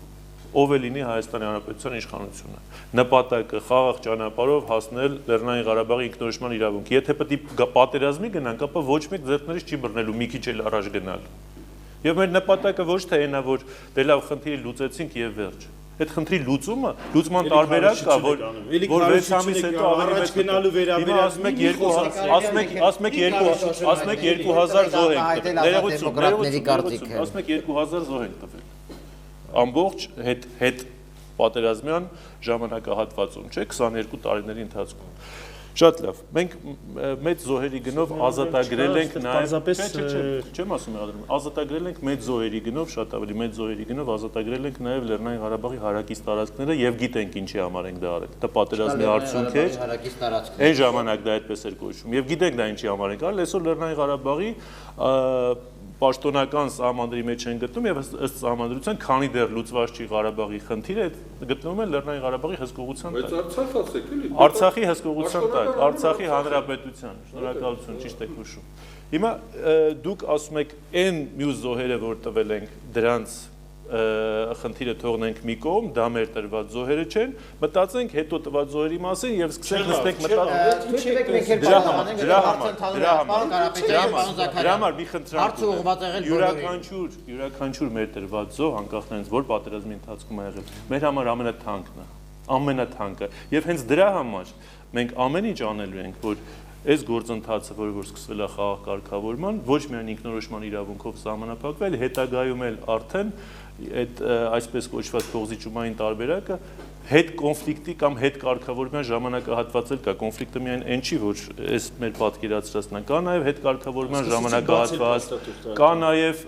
վերադարձ փախստականների եւ այլն, այսինքն բավական երկար ժամանակ։ Մենք առավելություն, այսինքն մեր կռիվը դրանով չի բրցնելու, հետագայում ավելի թեժանալու է դիվանագիտական եւ քաղաքական պայքարը Ադրբեջանի հետ։ Ենթադրենք նույնիսկ Ադրբեջանը պաշտոնապես ճանաչել է Ստեփանակերտը։ Այսինքն խնդիրը ունի դեռ երկար փուլերի լուծում։ Իսկապես ուզում էր Ինչ վերաբերում է նախ պարոն Կարապետյան, վստահ կարող եք լինել, որ ապրիլյան պատերազմից հետո որևէ հանդիպում, բացի Վիեննա եւ Սանկտ Պետերբուրգի պայմանավորվածությունների կյանքի կոչումից, որտեղ արդեն Մինսկի խումբն էլ է շատ լավ հասկանում, որ եթե այդ գործընթացը տեղից չի շարժում, անիմաստ է խոսել որևէ այլ քննարկումների մասին։ Կողմերը պատրաստ չեն դրան։ Ինչ վերաբերում է Ղարաբաղի ճանաչելուն, իհարկե մենք ամեն ինչ պետք է անենք, որ Ղարաբաղի միջազգային ճանաչման գործընթացը սկսի եւ ինքներս էլ լավ հասկանում ենք, որ դա մեզանից պետք է սկսի, բայց իհարկե դա չպետք է լինի այսպես միայն Հայաստանի ճանաչում եւ վերջ։ Դա պետք է միջազգային ճանաչման փաթեթով գնա եւ մենք պետք է վստահ լինենք, որ Հայաստանից հետո գոնե մի քանի պետություն էլի ճանաչելու են։ Իսկ ինչ վերաբերում է ռազմաքաղաքական համագործակցության համաձայնագրին, այնտեղ բնականաբար կողմ է հանդիսանալու որպես սուբյեկտ պետություն, որի հետ միջպետական պայմանագիր է կնքում, դա մեխանիկորեն կոչվում է արդեն ճանաչում։ Այստեղ իհարկե կես քայլ ճանաչման մասին է խոսքը, բայց մենք վարգ ենք տալիս պայմանակրով Դա բյուջեում են գերում, դա բյուջեում են գերում, որպես միջպետական վարկ, բայց որպես այդպեսին պայմանագիր ստորագրված չկա։ Այսինքն միջազգային իրավունքի տեսանկյունից պայմանագիր։ Ես երկու հարց միասին եմ պատասխանելու, չզարմանաք, այդ երկու հարցերը ես կարծում եմ իրար հետ կապ ունեն։ Ասեցիք, այս տարիների ընթացքում Ալիևի դիրքորոշումները փոխվել է եւ որոնք են կոստացել թե ոչ, այո, եւ որոնք են եւ որն է Արցախի տարածքային ամբողջականությունը մեր կուսակցությունների ընկալումներով։ Գիտեք, ես 2007 թվականին էլ քանի անգամ հարցազրույցներով ասել եմ, մադրիդյան առաջարկները դրանք պատերազմ տանող ուղի են։ Եվ այնքանով, որքանով Հայաստանը պաշտոնապես հիմք ընդունեց այդ փաստաթուղթը, ընդունելով, որ այո, կան վերադարձի ենթակա տարածքներ, Ալիևը բոլոր բանակցությունների ժամանակ դրեց եւ ասեց դուք չեք ասում որ պիտի վերադարձվեն, հետեւաբար առաջինը դեօկուպացիա դրեք եւ զորքերը հանեք։ Մի բան, որը ասում եմ մինչեւ վերջերս։ Սա մեկ, ինչպես ինքը որևէ փաստաթուղթ կներեք, որևէ փաստաթուղթ 94 թվականից հետո սեղանի շուրջ դրվել է առանց տարածքների վերադարձի։ Ոչ։ Երբևէ դրա մասին բարձրաձայնել եք, թե այդ հիմա որ ազատ դեմոկրատների հետ եք համագործակցություն նորմալ։ Ինձ թվում է դուք վատ եք հետևել տասնամյակների ընթացքում եւ հետաքրքիր է, որովհետեւ փաստորեն այս սեղանի շուրջ ստացեց, որ ամենաարմատական կոշտ դիրքորոշումը ունի ազատ դեմոկրատների։ Դրա համար հետաքրքիր է ես հիմա ասում եմ, հիմա զիջումների խնդրին եմ գալու ի դեպ, սա առաջինը, երկրորդը տարիներով մենք կրկնում էինք, որ միջազգային երաշխիքների տակ բացառապես խնդրի համապարփակ լուծում եւ Արցախի ճանաչում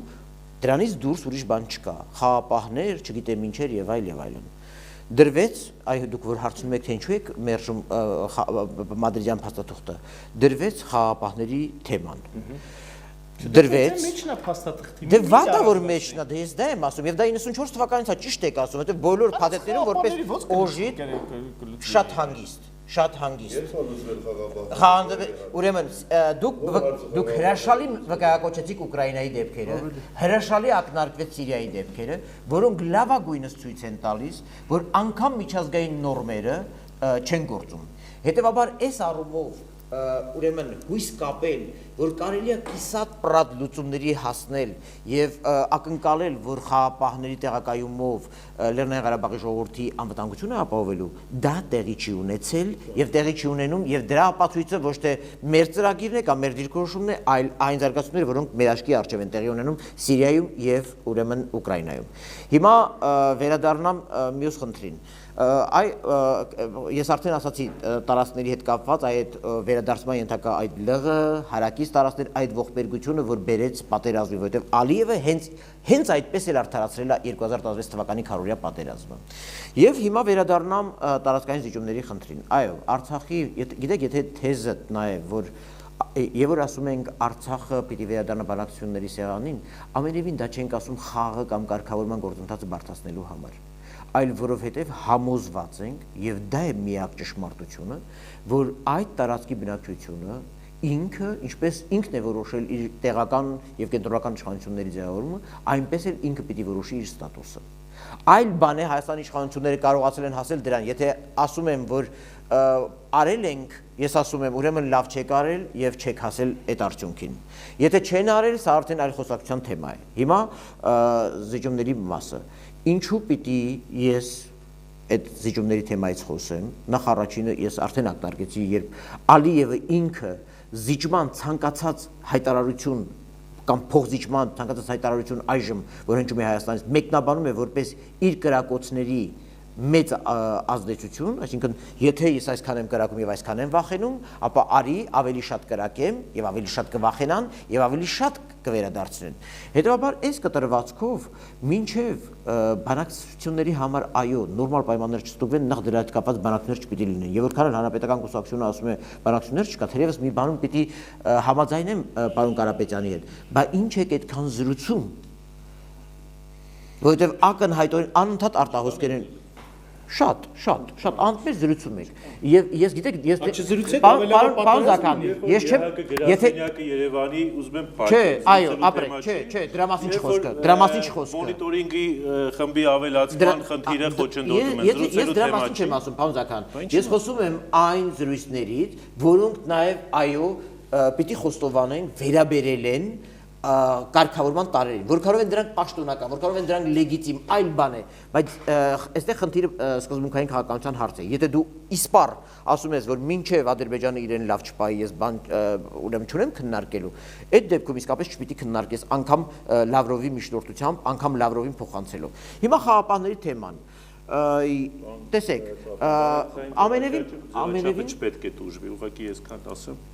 չխոչընդոտեմ։ Որևէ մեկը չի ասում բանակցային ձևաչափին վնասենք, որևէ մեկը դրա մասին։ Գիտեք, այն տպավորությունը չստեղծվի, որ ես ընդհանրապես այսպես արմատական ռադիկալ փոփոխություններ եմ բանացել։ Եթե դա արմատական է ձեր համար, ես ուրախ եմ, բայց տվյալ պարագայում ռուս խաղապահների թեման չհայտնվեց վերջին տարիներին օրակարգում։ Որտե՞ղ է հայտնվել։ Սերժ Սարգսյանի հարցազրույց կարդացեք Deutsche Welle-ին։ Կարդացեք։ Լրագրողը նրան հարց է տալիս։ Ես ասել ես դեմ եմ ռուս խաղապահներին։ Այո, չէ, թեման, ես ասում թեման հայտնվել, ես չեմ ասում Սերժ հարցրել են պատասխանում։ Այո, նա ասում է, իսկ ինչու եք դուք դեմ խաղապահ եւ մասնավորապես թեման մտցնում արեստականից թվում։ Դուք կոնկրետ դուք։ Ես։ Հա, որովհետեւ դες բան սեղանի վրա դրում։ Հայաստանի Հանրապետության նախագահը պաշտոնապես չի հերքում։ Այս պատասխանում այ չհասկացա ինչ պետք է ասել։ Նա կարող էր ասել այդպես թեմա չկա, բայց ինչ ռուս խաղապահների մասին խոսք է, ինչ դրա մասին շեշտում։ Լսեք, հակառակը այսօր ինձ թվում է տեղյակ որ անցած տարի Գերմանիան նախագահող երկիր է եւ գերմանական Deutsche Welle թերթի լրագրողը այն էլ ապրիլյան պատերազմից հետո Բերլին հրավիրված եւ ԵԱՀԿ գործող նախագահ պետության ԱԳՆ նախարարի եւ վարչապետի հետ հանդիպած Հայաստանի Հանրապետության նախագահ հենց այնպես ուղակի օթից վերցրած կամ Ստեփան Սաֆանի մատուցած հարցերը չի տալիս։ Բազմիցս տեսել ենք որ օթից վերցրած լրագրողները կարող են հարցնել։ Չէ, ամեն ինչ ճիշտ է, բայց վերադառնամ վերջի կետին, որ ես կուզենայի ասեի։ Գիտեք, զոհերը, ես Վերին Աշճանի դեմ եմ, պարոն Կարապետյան թույլ տվեք ասել, Հայ ազգային կոնգրեսի առաջնորդի այն թեզին, որ Ղարաբաղը բեռ է։ Դուք էլ անդադ ասում եք, որտեղ դուք անդադ ակնարկ եք անում, որ մենք զոհեր ունենք, քանի որ խնդիրը կարգավորված չի։ Ես չի որ դա այդ պատճառով է, թե ինչի պատճառով է զոհերը։ Հիմա թույլ տվեք ասեմ, ես դա եմ ասում։ Ո՞վ է պատճառ, որ զոհում է սահմանի վրա։ Բանակի վատ սպառազինվածության բանակում ոչ ճիշտ հրամանատարական կազմի, առաջերտին պատերազմային մարդը ոչ ճիշտ վարելու կարողությունների, թույլ տվեք ասել, ես որևէ մեկը չի ասում։ Պարոն Սաֆարյանը ամեն ինչի էքսպերտ դարձավ, արդեն ռազմական փորձագետ է։ Ռազմական փորձագետի խնդիր չի սա։ Սա փաստն է, որ արձանագրել է, որպեսի բովանդակային խոսակցություն չլինի, էլի, այսպես գծվում այն չոր թեմաներ ու ո՞րն է թեման գծված, պարոն Կարապետյան։ ես հասկացա։ Չէ, դուք ասում եք,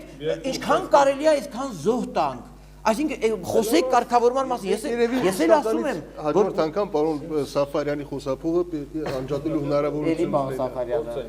Փորձենք։ Քանի որ մեր դաշինքի մասին, պարոն Սաֆարյան, մեր դաշինքի մասին։ Եկեք լսենք։ Մեր դաշինքի մասին պոզիտիվ չէր արտահայտված, ես ուզում եմ պաշտպանվել։ Ուրեմն իմ մոտ տպավորություն ստացվեց, որ արտաքին գործերի նախարարությունը կոլաբորացիոնիստների միություն է։ Ոչ մի լավ բան չեն արել այդ մարդիկ։ Այսինքն մենք չունենք այդպիսի ինստիտուտ։ Դրանք բոլորը ուզում են, որ անպայման մենք հանձնվենք, ոչ միայն Արցախը կորցնենք։ Ես հիմա ուզում եմ ասել, որ չի կարելի ուրանալ նրանց աշխատանքը, այդ թվում եւ ձեր աշխատանքը։ Լուրջ հաջողություններ կան։ Սկսենք մենք այդ պարտիա Լենին-Գորբաչովից հետո մենք բավական լուրջ հաջողություններ ենք, մարդկանց աշխատանքն է, Մադրիդյան, Կազանյան, Սանկտ Պետերբուրգյան,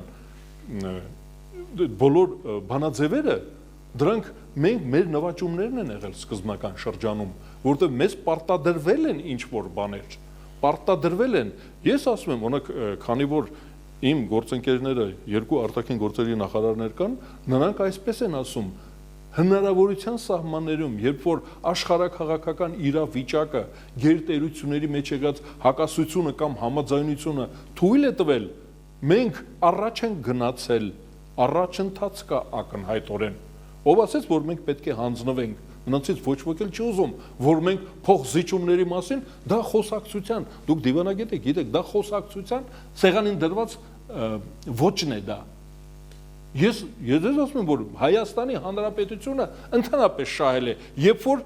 թույլ է տրվել, բարձրացվել է միջազգային հանրությունում, երբ որ բարձրացել է Արցախի հարցը, դա արդեն նվաճում էր, որովհետև Արցախի հարցը լուծված էր 1921 թվականի մարտի 16-ի դաշինքով բոլշևիկների եւ Աթաթուրքի։ Հիմա դրանից հետո մենք մեծ հաջողություններ ունենք ու նորից եմ ասում, պետք է մենք ժամանակ շահենք, ժամանակը մեր օգտին է աշխատում։ Մեր օգտին է աշխատում ժամանակը, չէ, մի խանգարեք։ Մենք չենք, չէ, նվաճումներ կան, այդ նվաճումը, որ 800 հեկտար է ընդամենը կորած, դա նույնպես նվաճում է, որովհետև մի խանգարեք, ես 800 հեկտար կողքերը ո՞նց է նվաճում է։ Պատերազմի, Հայաստանում եք նստած, թե որտեղ եք նստած։ Դե թողեք վերջը։ 800 հեկտար կողքերն եք ասում եք այդ նվաճումը։ Ես ընդեղ եմ եղել։ Տեսեք, մի րոպե։ Ես ընդեղ եմ եղել։ Մեր ցեղի բոլոր տղամարդիկ այնտեղ են, ես ինձ չմեղադրեք դավաճանության մեջ։ Ես ասում եմ, որ պատերազմը նախատեսված էր եւ ավարտել Երևանում։ Նրանց սկսած պատերազմը, դուք չեք լսում, նրանց սկսած պատերազմը Երևանի համար էր։ Դա շատ ծանր կորուստ է, իհարկե կորուստ է։ Թբիլիսի համար է։ Չէ, իրենք այդպես են հայտարարում։ Դու ձեր ասելը հիմա տարի պատրաստվել ես, որ վերցնես ձեր ասելը աղմուկ է հիմա։ Իսկ Ալիևի ասածը իր ամբիոնից դա վտանգավոր է մեզ համար։ Նա ասում է, որ Երևանը մերն է, մեր Երևանին նա Երևան է ասում։ Ես ասում եմ, ցավալի կորուստ էր 800 հեկտարը, բայց դիվանագիտությունը ձեր գործընկերներին դուք հիմա անընդհատ տրորում եք, լուրջ հաջողություններ կան դիվանագիտության մեջ, ես ասում եմ, որ մեր հիմա ժամանակը աշխատում է մեր օգտին։ Մեր օգտին է աշխատում, որովհետև վերանայվում է։ Տեսեք, վերանայվում է։ Այո, հիմա մենք պետք է քննարկենք ժամանակը ճիշտ օգտագործելու էֆեկտիվության հարցերը պետք է քննարկենք։ Մենք դրա մասին պետք է խոսենք, ես դից էի պատկասում, որ ինչ անենք, որ այդպես չլինի, ինչ անենք, որ մեր դիվանագիտությունը օգտվի մեր զինվորի հաղթանակից։ Այդ դրա մեջ տարբերություն կա։ Մեր զինվորը ավելի առաջ է գնացել, քան թե դիվանագիտությունն է նրա հետևից հասնում։ Մեր տնտեսությունը շատ հետ է մնացել, քան թե դա պահանջվում է։ Այդ մենք դրա մասին երևի պետք է խոսեինք։ Ինչ անենք, որ հասցնենք դրան։ Ինչ անենք, որ մենք 800 հեկտար չկորցնենք, 8 միլիմետր չկորցնենք։ Մենք դրա մասին պետք է խոսենք։ Եվ չէ, դուք բան եք անում, այստեղ եթե ես դրսից լսեի, ասի, ինչ երկրում ենք մենք ապրում։ Պիտի փոխվի քաղաքականությունը ակնհայտ։ Ես ինչ երկրում ենք ապրում։ Պիտի փոխվի բանակցության ձևաչափ, պիտի փոխվի մոտեցումը։ Հաջողություններ կան։ Մենք պետք է խոսենք, օրինակ ասում եք Արցախի բանակցությունների գործընթացին միանալու մեջ իշխանները խոսեն էլի, ախր դուք ինչի եք հաջողությունից խոսում, նա պարոն Զաքարյանը կասի, որ հիմա խրոնոմետրաժ անեք, տեսեք ինչքան եք խոսել։ Ես ասում եմ, որ մենք ինչի խոսենք։ Շատ վտանգավոր է, երբ որ մենք ասում ենք Արցախի վրա թողնենք պատասխանատվությունը։ Ես դրա մեջ վտանգ եմ տեսնում։ Երբ որ մենք ասում ենք Արցախը թող միանա բանակցություններին, ես կասկածում եմ, որ որոշ երևանցիներ ուզում են, որ պատասխանատվությունը, ես կասկածում եմ, դուք չեք կարող փարատել, պարոն Սաֆարյան, ցավոք սրտի։ Եթե դուք լինեիք փարատողը, մենք ստեղ իրար հետ չէինք զրուցել։ Նրանք ովքեր որ կարող են վստահեցնել, երաշխավորել մեր երկրի անվտանգությունը, այս սեղանի շուրջ չեն։ Նրանք չեն գա։ Այսօր ցույց են քաղաքական ուժերի ներկայացուցիչները, որոնք պիտի հավակնում են հայտնվել խորհրդարանում, որ մենք ասում ենք Արցախի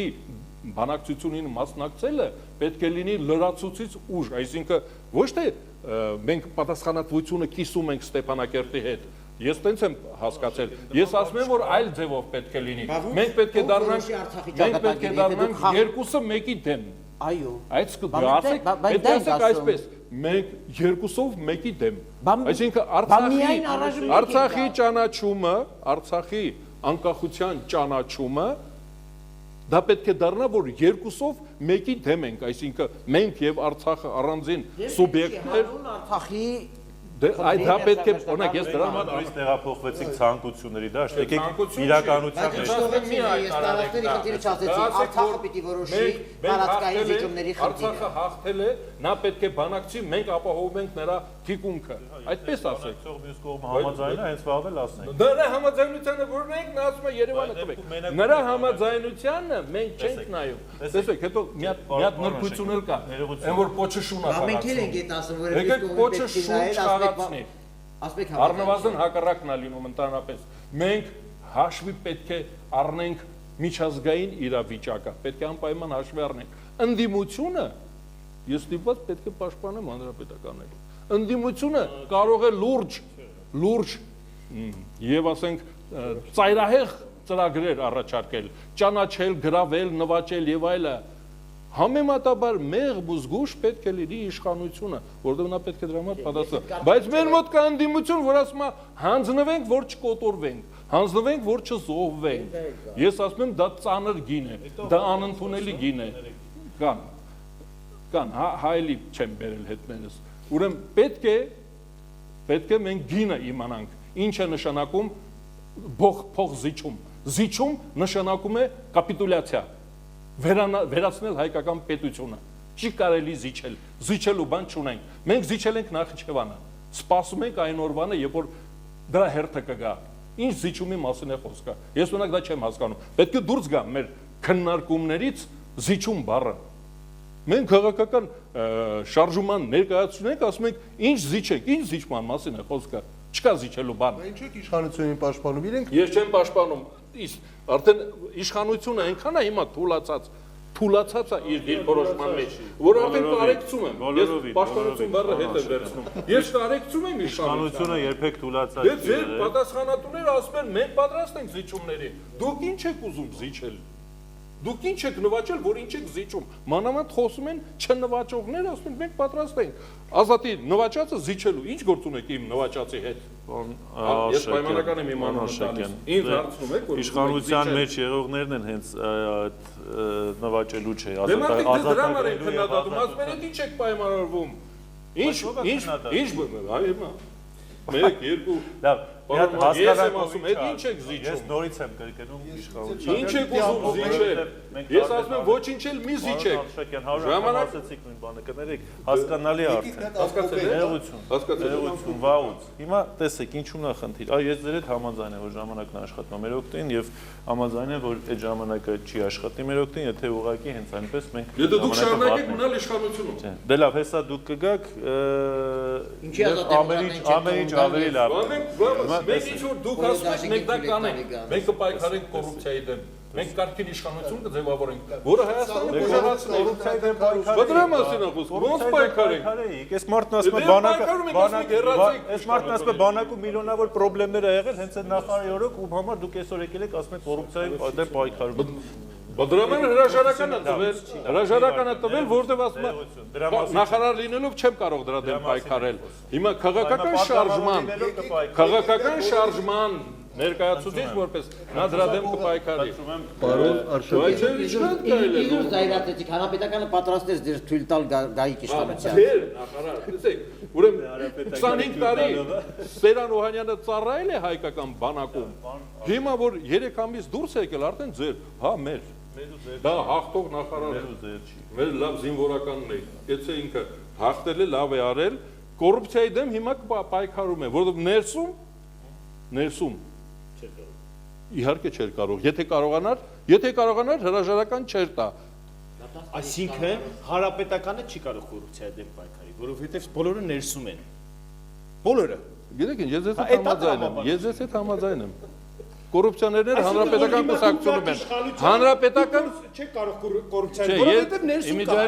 Իմիջիայլոց ձեր հետ ես եղել եմ իշխանությունում ու այն ժամանակ էլ կար կոռուպցիա։ Ես եղել եմ ձեր հետ։ Մենք միասին ենք եղել իշխանությունում։ Այն ժամանակ կոռուպցիա էր։ Չգիտեմ Դուք դպրոցական եք, ձեր կուսակցությունը, ես վերջացնեմ, լավ էլի։ Ձեր կուսակցությունը, երբ իշխանությունում էր, Դեզանից չեմ լսել։ Այն ժամանակ տենց բայց ասում եմ ներսից չի հիմա եք հնչում։ խոսում, հա։ Բայց ասում եմ ներսից չի հնչում։ Ներսից չի հնչում։ Ուրեմն մի եկեք իշխանության։ Ներսն եք լինի, չեք կպայքարել։ Դուք չլսեցիք, որ անձամբ ես չեմ գալիս իշխանության։ Հա, թող ձեր ուժն է չգա, հենց կան ներս։ Նրանք գալիս են, որպեսի թույլ չտան այդ արատավոր երևույթը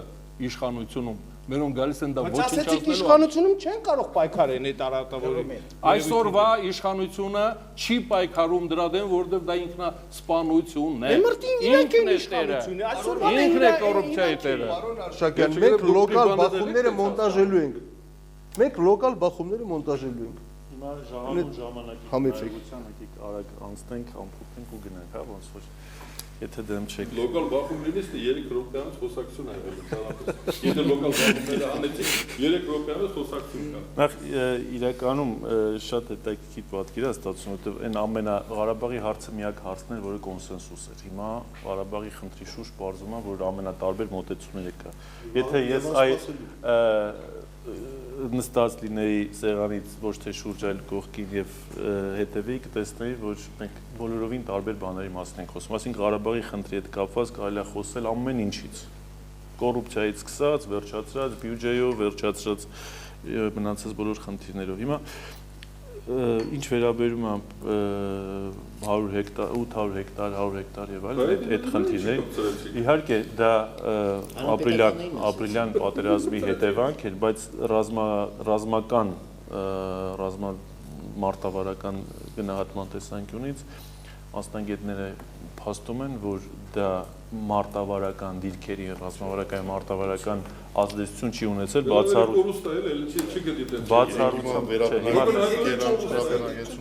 թույլ տվեք ասեմ, հա։ Մնում ասեք ամայի է։ Դե ուրեմն հակիր ասեք, որ Ասեմ, որ հեռուստադիտողի մոտ չստացվեն տպավորությունը։ Ես հիմա չեմ արդարացնում այն ինչ որ եղել է, բայց եկեք միևնույն ժամանակ նաև արդար լինենք, նայենք, տեսնենք ինչ ենք մենք իրականում կորցրել։ Բացի հարավում ունեցած այդ գյոյթափի բարձունքից, որի առումով իրանք ստացել են որոշակի հնարավորություն ավելի մեծ տարածք դիտարկում անելու, բայց դրա փոխարեն մենք կարողացել ենք մի փոքր ավելի ուրիշ ձևափոխություններ իրականացնելով այդ բալանսը դրացնել։ Դե մոտ եք բաներ խոսում։ Այդ ձևով։ Դեսում, ասենք մենք չլինենք։ Հանրապետական դուք դից ասում եք ոչինչ, դե։ Չէ, չենք ասում ոչինչ։ Ուրեմն Բայց իրավիճակին համարժեք լուծում է։ 8 մմ չկա, մերը չի։ Լավ, 8 հեկտար չի, միլիմետր։ իմաստ ունի անդրադառնալ, Չէ, իհարկե չէ։ Եթե թույլ չեն տալիս խոսել, ոչ չեմ հասկանում։ Լավ, ձեր առաջարկը ո՞րն է։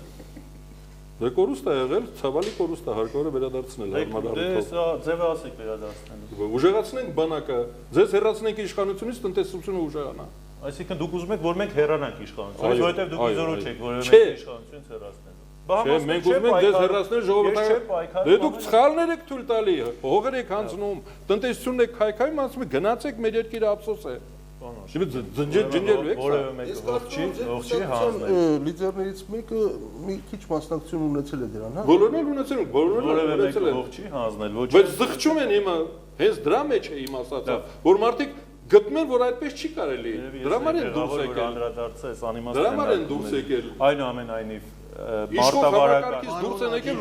անվտանգության ապահովման առումով Հայաստանի Հանրապետության որևէ բան չի փոխվել։ Ադրբեջանը այսօր գոհ չի կամ ինքը այսպես իր հաշվին չի ավելացել որևէ պլյուս տեղափոխության գնելու։ Հաջորդ խնդիրը, ինչ վերաբերում է ձեռքբերումներին, արտգործնախարարության եւ այլն, իհարկե դրանք կան, ակնհայտ են եւ համաձայն եմ նաեւ այն մտքի հետ, որ այսօր մեր ռազմական կարողությունները, պաշտպանական կարողությունները ավելի առաջ են եւ ավելի այսպես տեսանելի դիրքերում են, քան դիվանագիտության ոլորտում, բայց դիվանագիտությունն էլ գիտեք, անընդհատ գործընթաց է եւ այդ անընդհատ գործընթացի մեջ միշտ չի, որ արդյունքները այսպես անմիջապես տեսանելի են։ Եվ այդ դիվանագիտության նաեւ շատ դեպքերում հաղթանակն է, որ մենք կարողանում ենք մեր ռազմական ներկայությունը եւ անվտանգության ապահովման մեր պատկերացրած մեխանիզմը մինչեւ այսօր 22 տարի շարունակ պահել եւ դա նաև քաղաքական տարբեր բաներում, միջավայրերում դրա համար հիմնավորումներ գտնել դիվանագիտական եւ մնացած բոլոր խնդիրների առումով։ Լեռնային Ղարաբաղի խնդրի ես վստահ եմ, որ մենք 22 թվականի ընտրություններից առաջ ենք էլի խոսելու այս հարցով, բայց հույս ունեմ, որ խոսելու ենք իրավիճակի դրական փոփոխություններով, մեր պատկերացրած փոփոխություններով, որովհետև շատ արագ է իրավիճակ փոխվում, Ադրբեջանում էլ է իրավիճակ փոխվում, մենք չենք ունենալու այն Ադրբեջանը, որը որ այսօր ունենք, եւ ավելի հեշտ է լինել։ Ուղղակի մեզ պետք է ռեսուրսներ գտնել, դիմադրել եւ այս մի քանի տարվա ընթացքում այո ուժեղանալ եւ դիմադրել բոլոր այն սպառնալիքներին, որոնք որ մենք այսօր ունենք։ Համեցեք պարոն Վանյան, շատ կարճ խնդրում եմ։ Սկսեմ այն հարցից, որ պարոն Զաքարյանը ասաց, որ գարձեք կոնսենսուս կար Ղարաբաղի հարցում, բայց երևում է, որ տարագործությունը շատ է։ Ես կարծում եմ տարագործություն միշտ եղել է եւ իվադիվ այստեղ ներկայացված քաղաքական ուժերից շատերին պատերազմի ժամանակ այդ միասնականությունը կար, որը վերջո հուլիսին փորձեցին ոմանք օգտագործել արիտը եւ խանգարել։ Այդ կոնսենսուսը չկարծենք, որ չկա։ Մենք այս հագարակ որ ես ասում եմ շատ չխոսենք հանցնելու եւ այլնի մասին, բայց ցույց է տալիս նաեւ մեր քաղաքական մշակույթի եւ բավական զարգացած լինելը, դերևս ոչ բավարար, բայց բավական զարգացած լինելը եւ ժողովրդին ներկայացնում ենք, ժողովուրդն էլ գնդրի, ով ուզում է գնդրի, բայց ես համոզված եմ, որ այդ կոնսենսուսը պատերազմի դեպքում, այսինքն հանգաճ սխալի հարևանը, որ մենք քանի որ վիճում ենք պատերազմի ժամանակ էլ դա անվիճելի է եւ չմոռանանք, որ այն բոլոր բացթողումների հետ զուգահեռ նաեւ Ադրբեջանն էր, որ Մոսկվա վազեց, որովհետեւ Մոսկվա միջամտի, որովհետեւ այդ գրիվները դադարեցվեն։ Այսինքն այդ բացթողումները փաստ է տակցնելու դեր չկա, բայց փաստ է նաեւ որ Ադրբեջանն էր, որ գնաց Մոսկվա եւ դիվանագիտական հաջողություն այս ընթացքում ես կասեի այն, որ Ադրբեջանի փորձը գրիվներից հետո, որ հանգարց զինադատարը վերածի երկկողմանի, ցախողվեց, մինչև Մինսկի խմբի համանախագահողների վերջի հայտարարությունը, որ խոսքը գնում է 94-95 թվականների զինադատարի ռեժիմի մասին։ Բայց նորից մենք անելիքներ շատ ունենք, առանց անպայման թեգուզ փոխզիջումների մասին խոսելուց։ Շնորհակալություն, համեցեք պարոն Կարապետյան։ Ես չեմ ուզում անդրադառնամ չկիսելով պարոն Զաքարյանի կարծիքը 800 հեկտար մեր կորուստների վերաբերյալ, բայց չեմ ուզում շեշտադրում անել, ինձ համար հաճել էր լսել պարոն Մանյանի այն դիրքորոշումը, որի մասին մենք բարձրաձայնել ենք առաջիններից կանգնելով ժողովրդի իշխանության բանակի կողքին ապրիլյան օրերին եւ այնքան հաճախ ենք մենք դա ասել, որ կարիք չկա հատուկ շեշտադրումներով դրա մասին ասելու։ Եզրակացությունս այն է, որ կրկին ես ունեմ որոշակի մտահոգություն այն տրամադրություններից, որ կան Լեռնային Ղարաբաղի խաղաղ կարգավորման հարցի շուրջ, պարզապես հիշեցնում եմ, որ 19 տարի ինչ մերժվեց փաստորեն այն փաստաթուղթը, որ ներկայացվել էր, բավական չէր Հայաստանի համար ապահովելու այնպիսի առաջընթաց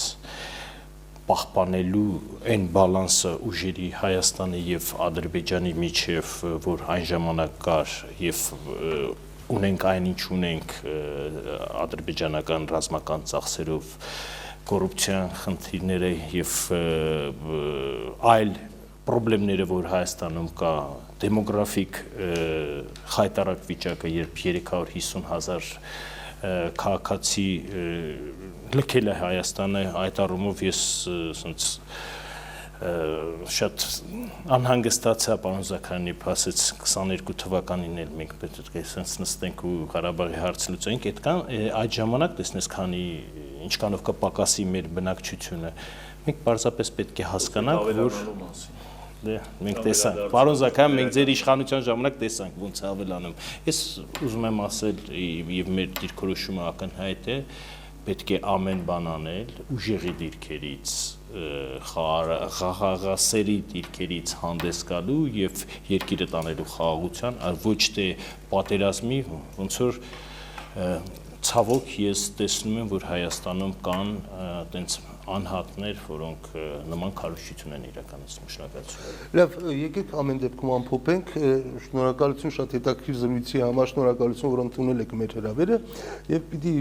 եւս մի անգամ հիշեցնեմ, որ քննարկումներին աջակցում են Դեպոպ կառավարման կենտրոնը եւ Ազատ ֆարմա ընկերությունը։ Շնորհակալություն։ Եզրափակելու